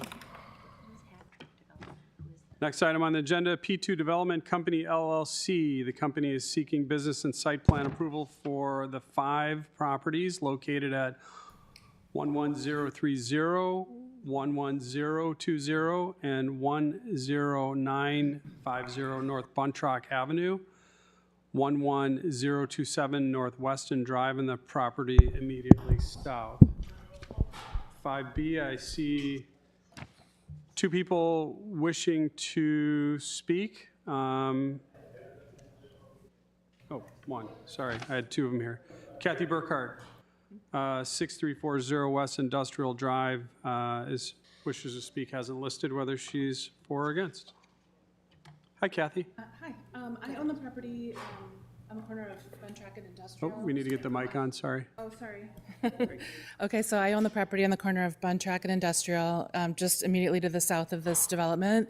And there's just a lot going on in the diagrams that I looked at, and so I don't have any kind of opposition. I guess I just, since I took the time, I'm here, and I wanted to just verify that experts are looking at the drainage, hopefully, and just want to verify that there won't be water issues on my property, and then also just that nothing about this development immediately on the border of my vacant land will prevent it from being or restrict its future development in any way.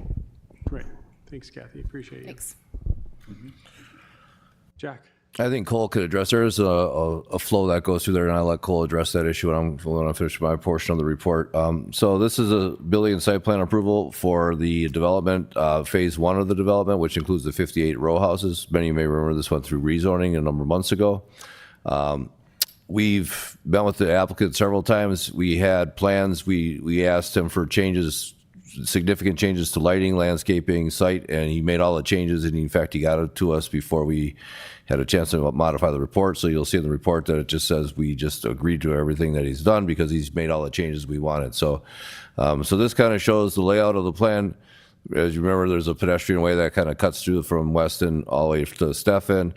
We have buildings located here, here, here, here, and here, and here. The proportion that's not being proposed at this time is the 3-story building. The red dashed line kind of shows the area that will be second phase. That'll be the 3-story building that Foxtown more likely will be doing, but everything else as part of this development is being completed at the same time. With regard to the architecture, same thing. We had some comments with regard to the design of the buildings, and he made all those changes. I can go through them. So there's 3 separate designs. I'll kind of zoom out a little bit so you can see a little bit better. So there's 3 separate designs that are listed as options. I think it's A2 and 5A. I'm not sure where the numbers came from, but this shows the different elevations of the buildings. We did have some critique of those, and he made all the changes we're looking for, so hopefully Marty's okay with what we suggested, because we think they look really nice, and they'll be definitely a benefit to the neighborhood. So we're supportive of this project. We're excited. If you've been over there, you've probably seen there's a lot of demo going on and a lot of movement of earth, so they're looking to go great guns on the project, and we're looking forward to getting this done. So we support the project in its entirety and recommend approval. Can we coach a little bit on the water concerns came up in the future development of the property at 6340 West Industrial, just making sure that we're not hindering on anything there? Yeah, absolutely. There's a drainage way that kind of comes through the existing site right now. The new development will accommodate that through a pipe. We'll make sure that's accommodated, the sizing, make sure that's all appropriate.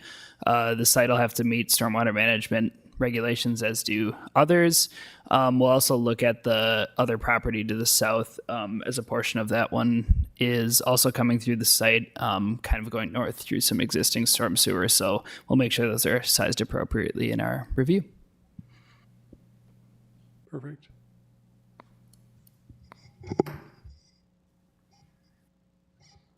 Question? Go ahead, Commissioner Barnes. Just a question on, call it pedestrians in the area, what with all the housing. I'm fully in support of the project. My concern, I think I brought this up before, is just with being next to the school, with parental drop-off traffic, students walking, et cetera. And in that light, one thought I had is there intent to have marked crosswalks? There is a marked crosswalk currently at Stefan, I believe. Or what, I guess it's Bunt Rock through there? Yeah, there's a marked crosswalk in this location here currently, and that'll remain as is. And it ties in nicely to development. There's a sidewalk along here. We did not ask for a crosswalk here because there's really no sidewalk coming from the school in its parking lot. And as you recall, we actually had them terminate the driveway access here. So we feel like this will be a nice development and it'll not impede any traffic coming out of the school district during peak times. Okay, great. I guess it's just keeping our eyes open on parental traffic through the area. I don't know what, but it's just a recurring problem at school, next to a school zone, or next to a school. Number one concern I had that was brought up too. I see the applicant up there. I'm sorry I didn't acknowledge you before I went to commission. Did you have anything that you wanted to comment on, and the staff's conditions are acceptable?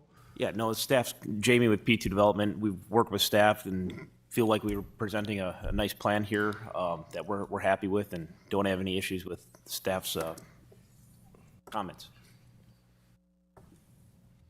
Alderman Parrish. Yep, welcome. Thank you for your application. Nice job to staff for your thorough review.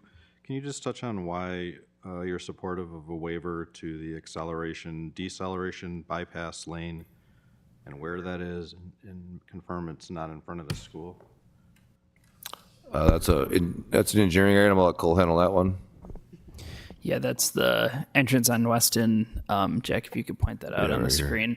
So maybe Jack can touch on this too, but typical cross section for town center is the on-street parking that would make Excel decel impossible, and then the bypass, there's not enough room in the right of way to do that in this location. My concern was more from the school, just because we have a lot of issues around our other schools, especially in my district, Donjas Bay Elementary and Rangeline, where it's really a nightmare. So I just don't want to create a new queuing issue. So can you just zoom out a little bit, Jack? Can you show the school relative to this development?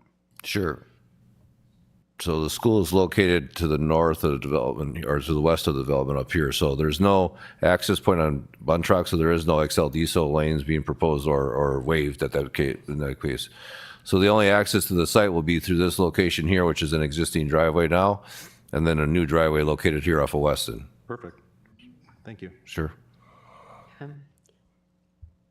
Yeah, and then we added that sidewalk that was the walking path so the kids could walk through there to get somewhere else that they Yep. wanted to go in town center, which I liked, where there's no street traffic, which is something that we haven't addressed, in previous developments. So good job. This is not a traffic study. I can speak anecdotally, having had students at Stefan for the last 6 years and seeing the increase. I think what they do, right, is if they're not going north, which most of them don't, they'll come through the parking lot. That's Wilson's parking lot, and then they go on the sidewalk. They go to the marked crosswalk. They turn and go north. I think that actually this new driveway is probably going to get a lot of additional traffic because they'll then go north. They typically sit at the stoplight that's right next to Foxtown, on the corner of Mequon Road and Buntrock, and wait to cross. And that's tricky because it's kids and they're a little unpredictable and not always as cautious as they could be. But I'm guessing that there's going to be a lot of traffic that comes down through that driveway and to get to the public market, because that's kind of where they go and gather. So I think it's good. I think it will alleviate that them crossing up there, now they're going to try to cross like right at the public market, and it's just going to, this is really neither here nor there. It's more me thinking as a parent about what my child is going to do and being concerned that we're kind of just shuffling it. But it's always going to be a high traffic area. There's 2 schools of our 6 in that area. So the more we can be mindful of the fact that there's going to be traffic from kids, not just parent drop off, but kids physically riding their bikes and walking in that area, the better off we're going to be as far as alleviating potential accidents. I don't know. I'm starting to worry a little bit about how they're going to leverage that driveway and then cars coming in and out of there. And I don't have a solution. So thanks for coming to my TED Talk. I have nothing of value to bring to that topic. Well, on the benefit side there, we are extending the sidewalk. So now we have a sidewalk going all the way from basically the school parking lot all the way to Mequon Road, which didn't exist even a couple of years ago. So that's definitely a safety improvement. Better. So. Yeah. So yeah, I feel like they're not going to stop. It's good. We want them to be biking and being outside. We also have a lot of traffic on those roads, car traffic. Yeah, during drop-off. I remember multiple times there was a kid biking, like literally right on the road during drop-off. Right next to you, like you can high I love five. the fact that the kid was biking, but I just cringed every time I saw him coming. Yeah, I with no helmet. Any other comments from commissioners or a motion? We can have conversation after if we want. Commissioner Chor? A motion to approve based on staff's comments. You can just blurt that out. You don't need me to tell you. You can make a motion. I do all the time. Got a motion and a second on the table. Do we have any other discussion, any other questions? All right. All those in favor say aye. Aye. Any opposed? That motion carries. Next item on the list is Mark Lalonde. The applicant is seeking a minor request approval to allow for 36,200 cubic yards for contaminated soil capping on the property at 6529 West Highland Road. We'll lead out with This one here. quick Cole's on deck. I'll give an overview. Yes, yeah, that one, Jack. Okay. All right, this applicant is here for approval for fill exceeding 1,000 cubic yards. The applicant applied for a first phase of his project, which is a total of about 36,000 cubic yards of fill on his property. If you go back to that one, Jack. Sorry. Yeah, it's fine. So phase 1 would be part of what's laid out as an 11-phase project for filling over the north half of this property. It's about a 60-acre property. The area that's being filled here is the north portion. That's mainly the only area that it's not wetland, or I think there's some floodplain to the south as well.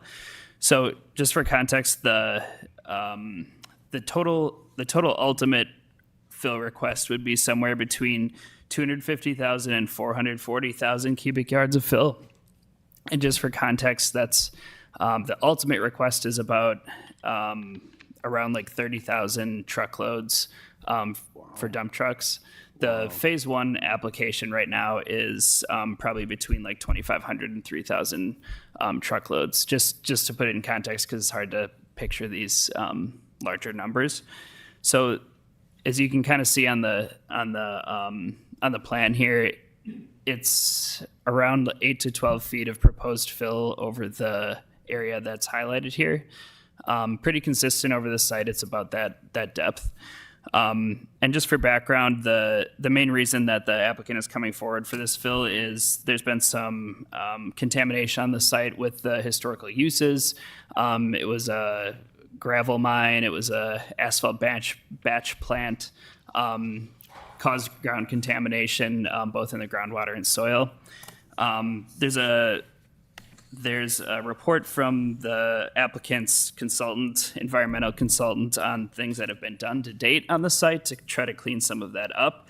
The reason for the filling is to sort of add a cap to the contaminated soil that can remain in place. That's a typical thing that DNR recommends, typically with their standard that they recommend is around a narrower, a thinner layer of cap over contaminated areas. The technical stuff that we found recommended, it's typically a 2-foot thick cap over this. So with that, we had some concerns with the plan as was submitted here. The 8 to 12 feet, the 8 to 12 feet of fill proposed goes over the entire site rather than just phase 1 that he's showing right now. This resembles more of a mass grading operation rather than just a 2-foot environmental cap that I mentioned per what's typical of DNR. This would be more akin to like a subdivision development. That's something that the applicant also did bring up. It might be a potential future interest to go down the path of a development. A residential development was kind of thrown out there as an option that they were going to look into. Another reason that we're kind of concerned with this, what's shown right now, is there hasn't been soil borings done. This is outside of our sewer service area. There hasn't been soil borings done yet that show where septic systems could be placed on the site, and we're worried that filling over the entire site might disturb or permanently basically destroy where some of those can be placed. So we want to make sure that's done first to not hinder the applicant further down the line if that's something that wants to be completed. So we're generally not supportive of the use, the fill right now outside of a development plan.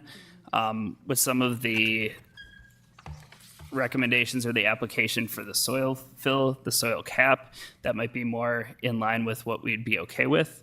But as of right now, some other changes we're recommending need to be done to the plan, and some additional information from the DNR and his environmental consultant likely. There's some specimen trees on the site that aren't shown on here. It doesn't look like they'd be impacted, but we would need them shown on a future plan as well. So some other considerations for commission as well. Future phases would each require a planning commission approval. Planning commission approval would only be good for 1 year, and the applicant has stated this will likely be a multi-year endeavor. So at the end of the year, or basically at the end of the permit term, the applicant would need to as-built what he's done, show that it meets the plan that was approved, and then come back to planning commission if a continuation is desired. So I guess with that, happy to answer any questions. The applicant's also here to answer any questions. Our recommendation is to table the request until some of those additional things are provided to us. We do want a dedicated plan showing the actions on site or on phase 1. If it's going to be that 8 to 10 or 8 to 12 feet of fill requested, we want to see just what that looks like with phase 1. If it's going to be more of a reduced thickness soil cap for the contaminated soil, we want to see that on a plan prior to approval at this body. Our city attorney also recommended to set up a development agreement for the work here that'll provide us some protections for hauling operations on our streets and making sure those aren't damaged. It also lay out the fill specifications, erosion control, stormwater, all the other stuff that normally is in one of those. And then we were also looking for some DNR correspondence or some further clarification on why the increased thickness is being desired at this point. And then a haul route map from the applicant showing where these trucks are going to be going so we can review that. Happy to answer any questions. I'll turn it over to the applicant just to share a little bit of your feedback and maybe what you're looking to do. Sure, and why. I'm actually a little surprised. I thought it was coming here for a recommendation to approve. The recommendations to table. That's news to me. I guess I'm taken back a little bit. The site itself is contaminated. There's over a dozen monitoring wells. We do have all the correspondence submitted to the city in regards to any questions they had, including a development plan that my attorney requested last week. It doesn't have a plan. I don't have a plan for this land. What I'm trying to do is improve it. It was bought for recreational use for my 5 kids for 4-wheeling during COVID. we cleaned it as we were going along. This capping is just another one of the processes. In regards to Cole has been given an incredible amount of material to review. I don't know if there wasn't enough time, but again, I'm a little shocked that I'm not getting a recommended to continue with this because it is an ongoing process. The filling operation will definitely take years, just like the cleanup operation did.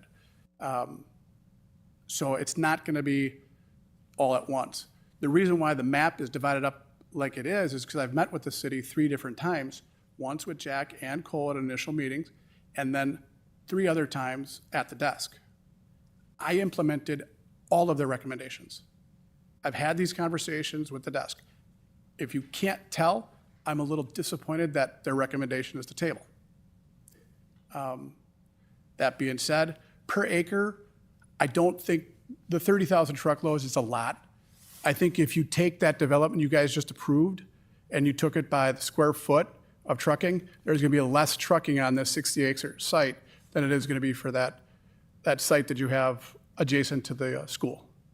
So again, it's a big site. The 500,000 cubic yards is a lot, but that's what we got approval from on our DNR permit, which is in hand. This is the last step we have to do, as I told staff, to remain compliant with the city. That's our goal. That's all we want to do. So my purpose of bringing this before you was missed. It was to remain compliant. So I would hope, having gone through the subdividing and looking at what was discussed, and this was a product of one of the meetings, we just want to get the pond dug, put the erosion control in, and if there's clean, common fill that is suitable for capping this site, which is immense, is available, because it's not a we, it's just me, would like to be able to continue that process. Can you comment on the amount of fill over the time and the variance in what Cole reviewed Yeah. as far as maybe like 2 feet, which seems to be standard in the 12? Because I know the commissioners are going to ask you that question immediately. 2 feet is the minimum coverage. 2 foot is a minimum coverage between the contaminated fill that's there, that has been detected and monitored by myself and Freeze Environmental. 2 foot is a minimum. I'm doing a reclamation project right now at the City of Milwaukee Harbor District North. We go from 2 foot, which is a minimum, to 4 foot.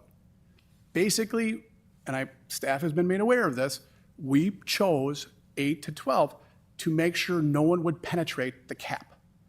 If you have to go back to the DNR with a plan that penetrates that cap, it is a lot more work. So our idea was if there ever is a future for this site, which it probably won't be from me, there won't be an issue hitting that contaminated material. That was, like I said, no one's going to tell you at the DNR what's the right value. The capping is going to be monitored on an annual basis by you guys. If 30,000 cubic yards is available in 1 year, phase 1 will be done and be ready to go to phase 2. If 15,000 cubic yards is available, that's all we'll do, and then we'll winterize it. So it really is just a capping filling operation. It's our last step in the DNR process, which is all documented in what I submitted to the city. Okay. And then I know there's some concerns with the grading plans and where that fill was going to go, correct? I think our main concern was that we don't see why, with the unknown of what this site would eventually develop into, if anything, we just didn't want this particular grading plan, the fill of 8 to 12 feet over the entire site, to harm or affect whatever the future plan would be for the site, rather than doing something more minimal first and then getting the environmental stuff figured out and capped and then proceeding from there. That's why we were recommending that, this would be a lot more easy to review if it was accommodated by a development plan. guys, I don't know what the development would be. We offered to get the city, through my attorney, a development plan which would include just a whole harmless. I can't tell you if it's gonna be one home. I don't know if homes are gonna be able. We do have her septic online to do soil testing. If there's soils out there that are suitable for sanitary, we may have to augment this plan, but that would be several years down the road. Again, we don't have an end use for the site.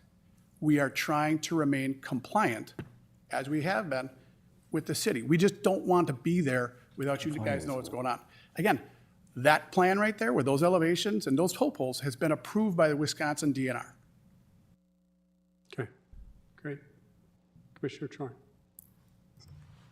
I guess you had answered the first question that initially this is going to be just kind of a recreational spot for the kids. But obviously, some thought went into the grading so that presumably there wouldn't be major modifications should you want to put some housing in here. So if you put some housing in here, you'd have to come back and revise the grading plan.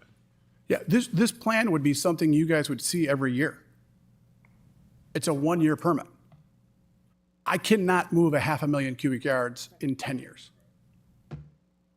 Right, so, I mean, Cole had asked me at one of our meetings, why not put 2 foot in sections 1, 3, 4, 7? We have to traverse this site.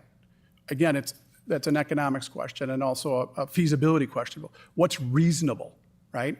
Well, it would be reasonable to get that Area 1 done at the proposed elevation so that all the haul roads, all of the storm sewer and traversal items you put in there, such as haul roads, can be removed, then moved to site number 2 and 3 and 4. I'm a private citizen that's just flipping the bill for this. I do have to be cost conscious on it. So to put 2 foot everywhere and then bury all the haul roads is not practical. But if you limit your initial effort to the area called number 1, sure. I mean, the contours have to be modified where they meet 2 and 7 and. Sure. That's taken into consideration in our sequencing. If you look 1, 2, and 3 are on the interior of the property, those contours can be maintained and stormwater can be managed through that.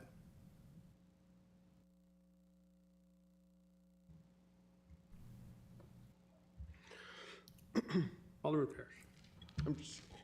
Excuse me, I'm just getting caught up on this. Is this for a 4-wheel park? No. Is that the purpose of it? No, there is no end game here. Literally, this is just to keep the effort. Right now, there's 60 acres in Mequon that is contaminated. I bought it. So I removed all the berry contaminants. I took all of the lead off the site that Mequon's police department shot into the piles there. I had to trommel them out, right? So that's all documented as well. So all the cleanup is done now.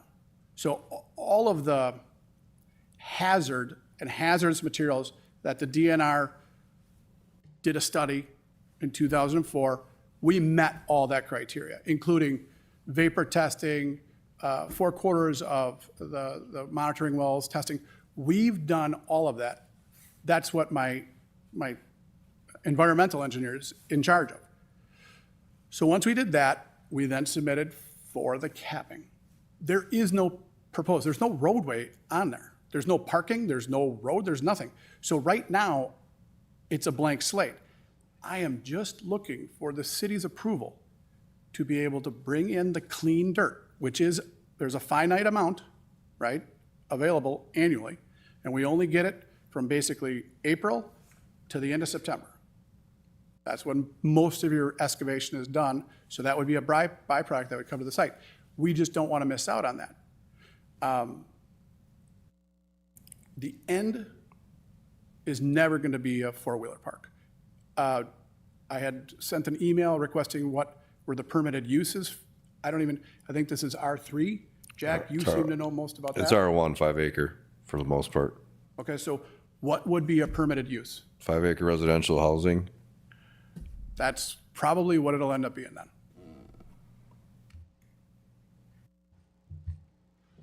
Commissioner Parrish. I do like the idea of active pursuit of closure. I'd like that to happen as soon as possible. What is your, do you have a timeline in your closure? Because you have a closure maintenance plan, and does that say 2 feet or does it say 10 feet? They're not just going to let you put 10 feet down. That would be part of your proposed plan. So is that what's approved? And has staff seen that plan? Staff has the plan, it's right behind you. It says 10 feet?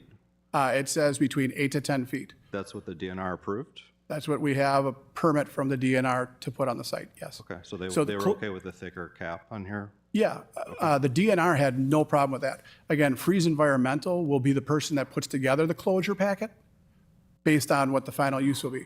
So again, if you're familiar with that, if there were, in year 3, we wanted to relocate a storm pond, because this would be fluid. So let's say instead of it being 1 acre, we're putting a detention pond at the back before it gets to the river, went up there. So maybe detention pond 2 would have to be there. Then I would have to augment my plan to the DNR first, then repropose it to you guys. You guys get a kick at this annually. It's just that if I don't get a permit, Why not just do the 2-foot cap though? Then we can get closure on the site as soon as possible, and then you'll just continually to add fill over the years that come. Like, I'd rather see you get, rather than do this year after year, let's just get the cap in 2 feet, get closure, and yeah, you can keep bringing in fill over time. You'll have plenty of time then to satisfy staff's closure to a contaminated site. And like, I guess my concern is I'm just hearing like this could take a while. So Yeah. for me, whether it's 2 feet or 10 feet, I just want closure. And Cole, good job trying to predict what developments will be proposed here. But I think in some ways he's maybe saving, John could probably speak to this, he might be saving the future developer some costs. He might be adding some costs. But like, who cares? Then he's just making the site less saleable. So how do we get closure as soon as possible? That's what I'd like to see. Can you just address that really quick? Why can't we just do the 2-foot closure cap now? the 2-foot closure could be achieved with the plan we have available. I had to give you guys something that is what I thought would be the most practical use of the site. A 2-foot closure is still going to require having to put more on top of it if you're ever going to develop it. So again, I talked about the economics of it. If you put 2 foot everywhere, well, then you have to if you're going to put another 2 foot on top, we'll reopen it. You have to reopen Yeah, the whole I get site. it. Mm-hmm. So to sequence it is the most practical way of approaching this. Now, if in phase 1, we get 4 foot of it there, and we recognize that, hey, phase 2 could be done at 4 foot as well, or maybe phase 3, that wasn't really proposed, but that's the agility and flexibility we're going to want on the site. Again, we just want to continue the cleanup. 2 foot is the minimum. I'm just going to say that again. And the site has been a contaminated site with free product on it. Yeah, and Right? kudos to you, by the way, for being proactive and trying to clean up the site. And now let's finish it. I guess that would be my position. Let's get the cap, and if you want to come back then afterwards with a managed plan to add fill to certain areas, that's totally doable. So you would approve a 2 foot cap, which is the minimum. Just so you can get it done in a timely manner within the next, is that possible, within the next 12 months? You're still talking 250. Oh, no, absolutely No? not. You No, can't get 2 no. feet down? This Okay. this is something my kids will probably finish. Okay. I think we need to hear from Commissioner Stoker. It's a call on you, but. Go ahead. I heard you say the 8 to 10 feet, so we can dig a basement and not have contaminated soil Right. to deal with in the end. Ultimately, if it's gonna be residential, that would be ideal to have 8 or 10 feet on it. Right. Or every house is gonna have to deal with contaminated soil, and it is a nightmare. Right. That being said, 2 feet over this entire site, I mean, I can't even imagine, that's probably 2 years, 3 years, I don't even know how All right, so you said there's like 400,000 cubic yards of fill that would be available unexpanded right now. So you'd be 1/4 that? Yeah. So expand it, 250,000 cubic yards. Some years we might have 10,000 cubic yards. Other years we may have 4. It's all dependent upon what's available. We've been on the site and we've had a tracking pad in place and we've kept the road and everything clean. We have taken material off the site. So as long as those elements are maintained, we purposely did not remove anything in phase 10 and 11 that had a monitoring well that was clean. We left all the vegetation there. We left all the vegetation along the railroad tracks. And then we were really diligent in working with the DNR and having the wetlands delineated before we did anything. So we've done our due diligence here. We know what we're doing, is what I'm trying to say. You know, if you don't trust me, you got 12 minutes or 12 months to say, we're not liking this. The issue that, and I explained this to your staff, we could table it till next month. We've entertained every recommendation staff has given us to this point. Like I said, I'm a little shocked that I'm not sitting here because the last comment that Cole said is, why would the city not want to have someone cap contaminated land? I'm offering this up to you. The city should look at this as, this is a good thing. And for future use, that's why we would want to put we don't want to go minimum on this. Cole himself had said you guys had a issue at your waste yard. Did you guys end up penetrating that cap? I don't think we did. Yeah, we stayed above it. Okay. There's a reason why you guys stayed above it. You don't want to penetrate the cap. You want to be clear of it. And that was what was told to me as well. That was told me by my JSD, the professional engineers that I hired, also Freezy Environmental. They told me the same thing. That's why we're preparing for this. Maybe in year 10, one of you guys will want to develop the site and just put 2 foot on the rest of it and be done with it. I don't have that right now. I got a question for you. Sure. How are you going to do if we approve this year and we approve it now or in a month? And future commissions, I mean, we'd be lucky to be here in 10 years. We'd be honored to serve in this spot, but commissions change it and so do opinions. That's an awful lot of trucking. And I can tell you, as this goes to council, you're going to get pushback on the trucking. Sure. And the amount of trucking coming into the city. And I just don't know that, I mean, I'm just going to be really direct with you. I don't know every site is designed for a subdivision. And I don't know that the city should have to have, 500,000 yards of fill coming in to build a subdivision and, over the streets that are already busy and everything else, to support that because you had a contaminated lot. Now, we appreciate the fact that you want to, cap a contaminated lot. We want to try to make it useful. I think that's what city staff is trying to do for you today. But, I am going to question you because, this is a phased project over 10 years. If the pulse of the council, after you've invested 2-3 years of fill, says, hey, enough trucking, it's getting to be burdensome, we're getting complaints, doesn't fall under the pulse of what it is. Are you just going to be okay with that, with a capped property and that's what you have to move forward? Or as Cole is asking, to have it tabled and have more of a master plan drawn up with some large outcomes and understanding the full breadth of what the city would approve and the intent of where you want to go and have that on record. I think that not only covers you as an individual and somebody looking to, change that property into something usable, and it also covers the city as well as the residents, so everyone knows what they're getting and everyone knows what to plan on.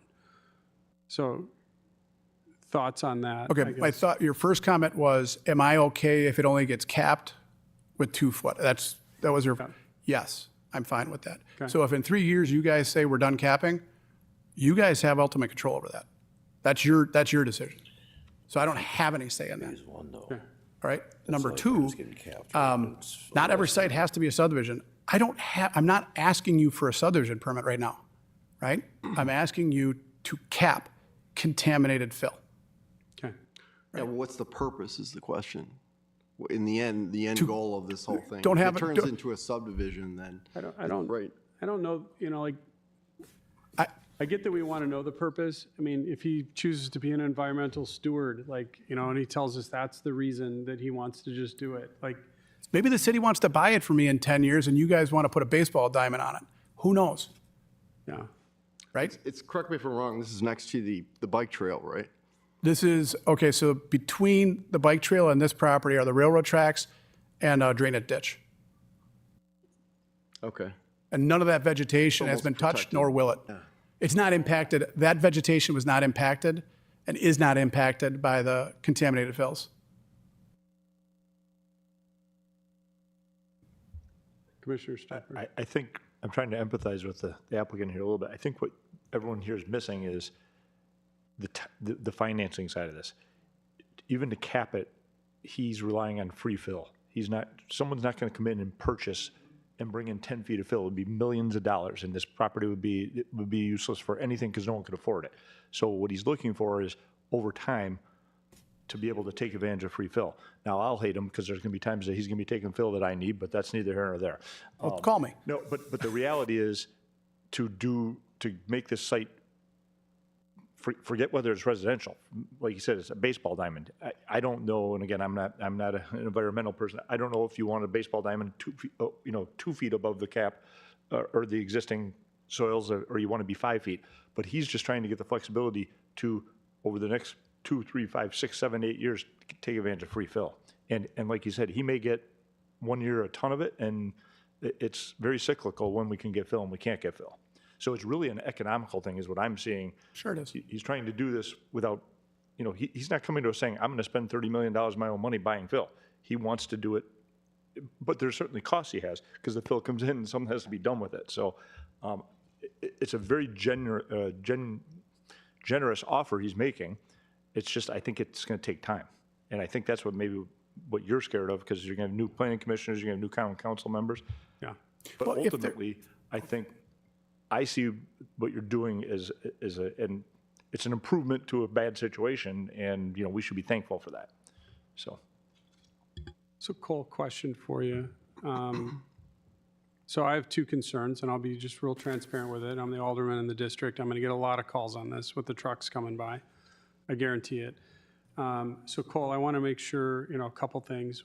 One, we don't have a plan for grading. What I would want to do is maximize the capping with each agreement, right? And I would want to make sure that the most land was capped as quickly as possible, as early on. The intent is to be an environmental steward. Let's make, steps in that direction. And Cole, do you have something in place that shows an agreement as to what that would look like for the amount of fill being requested tonight? No, we don't. And that was, I would say, the main concern is we don't have something that shows what phase 1 is by itself, and we don't have any consideration for the 2-foot cap option, we'll say, or maximizing the area of capping. Okay. My second concern is the amount of fill that needs to come in for anything above and beyond that 2 feet. And I know it's easier if you want to build and you don't want to break through the cap and you don't want to do certain things. I just have a concern on tolerance. There's a reason that these fill permits come forward before Planning Commission over a certain amount. It's because there is a burden on the city with the amount of trucking coming in and those things. So I want to make sure that, we have a strong pulse check. Your intent sounds great. I really like you. I'm glad that you came forward tonight to, ask for this, and thank you for being willing to, deal with a contaminated site. I mean, had I had foresight and the cash flow to make it an ATV park and, for my kids. It's not an ATV park. Don't tell my neighbors that. I had an ATV. I live in the neighborhood adjacent to it. The reason why I had to buy it, it's a funny story, is my HOA, COVID hit. Yeah. Kids were driving me crazy. I had 5 of them. Yeah. Right? I went to an auction. I bought 5 ATVs. I put them on my 6-acre lot just adjacent to this because I'm in the Ridgeview subdivision. Yeah. The second day I was driving them, my neighbor stopped out. It's against our HOA. I didn't know that. So we put them away. This place came for sale, and I bought it and put them on there. So that's the intent. That's why we bought it, right? So, but there really isn't. Yeah, no, I get it. Right. And just. Sorry for using the word ATV park. Yeah, know no, that I get wasn't it. your I get intent, it. Right. but, Right. It's sensitive. It's very sensitive because I wouldn't have had to buy this site. Yeah. It did remain vacant. It's been vacant for the better part of three decades since Hoffman took down their asphalt plant. Okay. So. I'm just going to finish with what I'm saying. You know, I know that it's a surprise to you. I personally, in order to get a yes vote from me on anything tonight, would prefer to see, you know, what that grading plan is and how that capping would be maximized, and then, you know, have maybe a little further discussion on really what the intent and the amount of trucking for that site, you know, moving forward as far as what the city tolerance is, you know. It goes to council approval because of the amount of fill as well, correct? The DA, the development agreement, would go to council, and that's also part of the reason why we're recommending to table, is because even if we did approve anything here, we would still need that development agreement in place like any other development that we have here prior to issuing any permits or any disturbed ground on the site. And that document would get into the requirements, like what we would do on the haul route to make sure that the road doesn't get damaged, the financial obligations in place, like all those things that you were kind of alluding to. Which we offered. Thank you. Commissioner Urbani? So this was a very interesting read for me. I do have a chemistry background, and I was horrified to read that all of this stuff was in our city.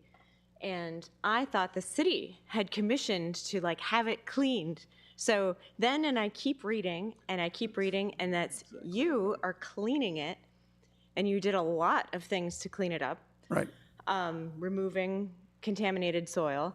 But this is essentially like a toxic waste site. And I was still horrified that we're going to build houses on it, or even considering building houses on it. And I was like, we want a 2-foot cap. We should have the biggest cap we could possibly put on there. But there's a creek across the street. But the PAH is sink anyway, so I don't know if that would help. The cap is one thing. In the end, you still have to have all this other documentation, the haul route and the development agreement and all of those pieces of paper that show exactly what's going to happen.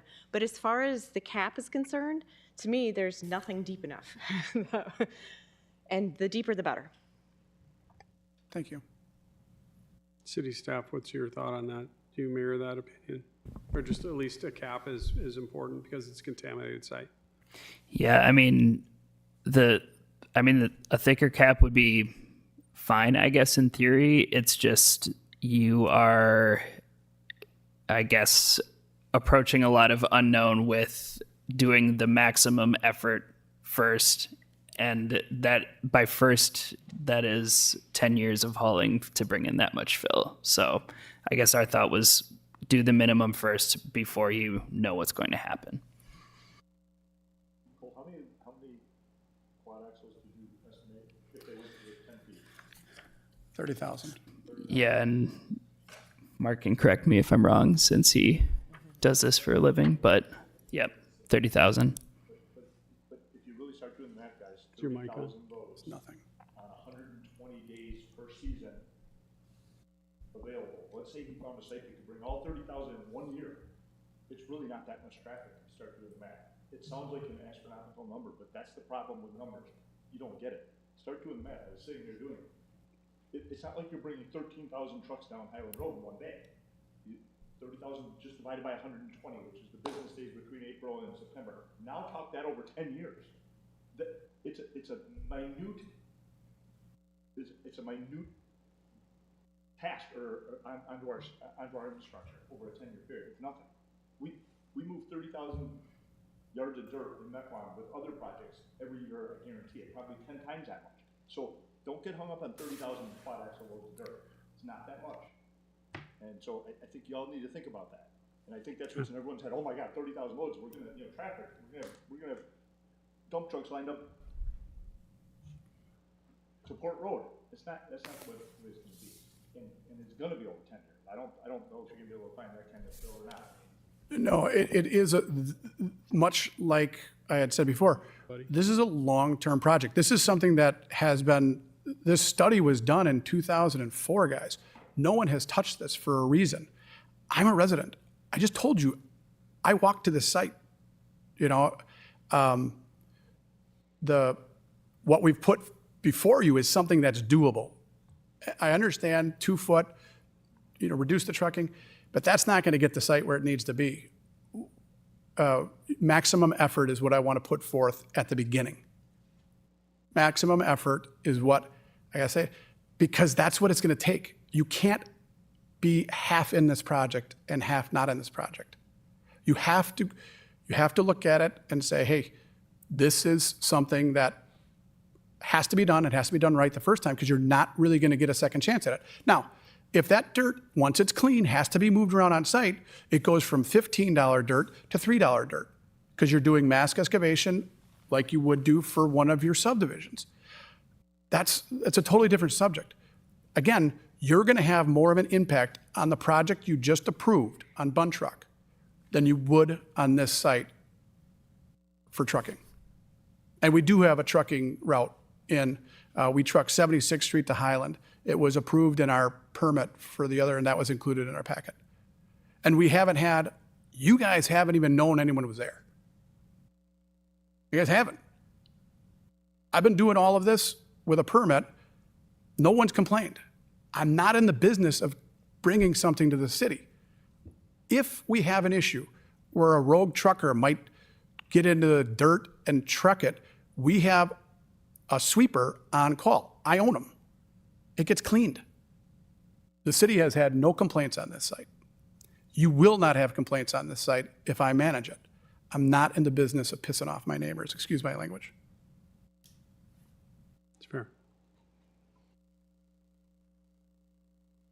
Staff, final thoughts and/or maybe entertaining a motion?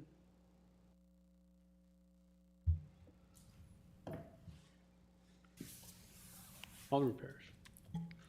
Move to table. It's got per staff's open items. That's non-debatable, so do we have a second? Motion and a second to table. We'll Do we have a list of the open items? Yeah, it's right in the packet. Okay, I don't have the packet. actually, Oh, what? we're not talking back and forth, guys. We're not doing this tonight. Oh, no. No. Okay, so There's a list in the packet. there's a list of the packet. Okay, thank you. There's a list in the packet. Okay, great, sure. Yep. Do I have to withdraw this formally, or do you table it without being withdrawn? Once it's tabled, it's handed back to you and city staff to work forward, and then once you get to that point that you're comfortable moving forward and/or as staff, then it comes back to us, and then we make a motion to remove the table like we did a previous item tonight. Great, okay. And then we can vote on it. Already have. Yeah, okay, so, sorry for the attitude. No, it's fine. Right. And I know it's not what you wanted, so. No, it's not, but Yep.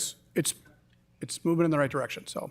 What I would want to see is a grading plan to maximize the capping, and then, just overall the trucking volume discussion from Cole. So, got a motion and a second. I'll make a motion. Nope, we already have it. Oh, I'm sorry. You get to make a third. No, now I don't want to complicate. All right, Robin, let's call the roll on the tabling. Sorry. Busy night for you. Commissioner Ellsworth. Aye. Commissioner Schaefer. Commissioner Stoker. Commissioner Barnes. Aye. Commissioner Urbani. Aye. Commissioner Chorin. Aye. Alderman Parrish. Aye. Alderman Stoker. Alderman Stralcheck. All right. Table stands. Taking your name. So and just giving get you your Chorin. information. Poor Yep. commission. Yep. Thank you. That's it. Appreciate you. Okay. All right. Next item is a policy item. We have a joint extraterritorial zoning committee, JETSCO. The city is seeking 3 planning commission members to serve on JETSCO related to 2 zoning applications within the town of Grafton. Jack, do you just want to give a quick 101 on what that is? And we need 3 volunteers. Sure. The tonight. mayor requested 3 volunteer members. If not, he's going to appoint 3 members. So if you want to volunteer and get ahead of that, you can. They have to be citizen members, so neither alderman can partake in that committee. The reason for the committee is we've recently received 2 zoning applications for the town of Grafton in our extraterritorial zoning authority area. Last month's council meeting, the council weighed in and said they still want to partake in that extraterritorial zoning authority. So we have to convene the JETSCO meeting to have a discussion about these items. The meetings will take place pretty much during our planning commission evening, so it's not an additional meeting for you guys. And you get and the whole committee whole commission can weigh in on the items, but only the JETSCO members can vote on the items. So if you want to volunteer, you let us know, and we'll. Could you explain the schedule again? So we would have the meetings, the next meeting, we'll have the 2 items on. So that our April 27th meeting, planning commission night meeting, we'll have the JETSCO committee as part of that meeting. So it won't be outside of our normal meeting times. Oh. So it'll probably be either before or after, depending how we do it. The rest of the commissioners can partake in that discussion if you'd like, but only the 3 members can vote. And there'll be 3 members from the town of Grafton also on that committee. So, and then that recommendation goes forward to the Common Council for ultimate decision making. And we need 3 to be compliant, correct? 3, yes, we need 3 members. So do you want a total of just, hey, 1, 2, 3, or just a raise of hands for If people anybody willing wants to raise their do hand and it? volunteer, the mayor can pick the 3 and he'll let them know at the time. So he just wanted to know if there's anybody that was willing to volunteer. And how long does that go on? Just through this. Well, it would go on for this meeting, and if there is still unresolved issues, it could go on for a couple more meetings after that. But if it's all resolved, it could be just 1 meeting shot. And then but once you're appointed in, if there's any future requests for the JETSCO committee, then you would have to entertain those as well. We haven't done this probably since 2010, so it's been a number of years since we have had to do this before. So raise it. What's that? You had a question for educational person? Oh, he's volunteering for educational? Oh, okay. Alderman Parrish. Just because I don't feel like you explained it fully, this is a very important committee. So because a very dense development was proposed across Pioneer Road by a developer, and so Mequon has extraterritorial rights, it would not be on sewer and water. It would be on well water in very dense lots. So to Common Council, it was very important that we had this committee to at least opine on if we're on the right track there to not have that level of density. I know we can't talk about the development and get into it, but I just want to say this isn't a permanent commitment, and it's very important to respect the land use that we have envisioned. Yeah, and it's a budding Mequon, so, it's not Very good just. point. Yeah, it's not just, further inland where we're, just asking you guys to meet on this. And quite frankly, at council, we did debate on, if it was further in, would we even care? But because it is a budding Mequon and it is 2 separate things, it is an important, committee that if we could get it, as many people to volunteer, and then the mayor can just, choose 3 to move forward with some alternates, that would be really appreciated. So just by a raise of hands, let's raise them all at once so it's easier to count. Who's willing to volunteer? 1, 2, 3. You don't want to volunteer? 3 plus alternate would be great. Well, we'll also check with. Well, I'll check with Commissioner Hawley as well. What's that? I'll check with Commissioner Hawley as well, who's absent tonight. Absolutely. Okay. All right, So that's all we needed. Maybe with Commissioner Hawley. Okay, thank you. And then I'll sit in for conversation, but no voting. As would you, wouldn't you? We're both interested. All right. Anything else? That's it? That's it. All right, that was easy. The last item on the agenda is next meeting will be Monday, April 27th, 2026 at 6 p.m. And with that, we'll take a final motion for the evening. Move adjourn. Got a motion and a second to adjourn. All in favor say aye. Aye. This meeting is adjourned. Thanks, everyone, for your time tonight.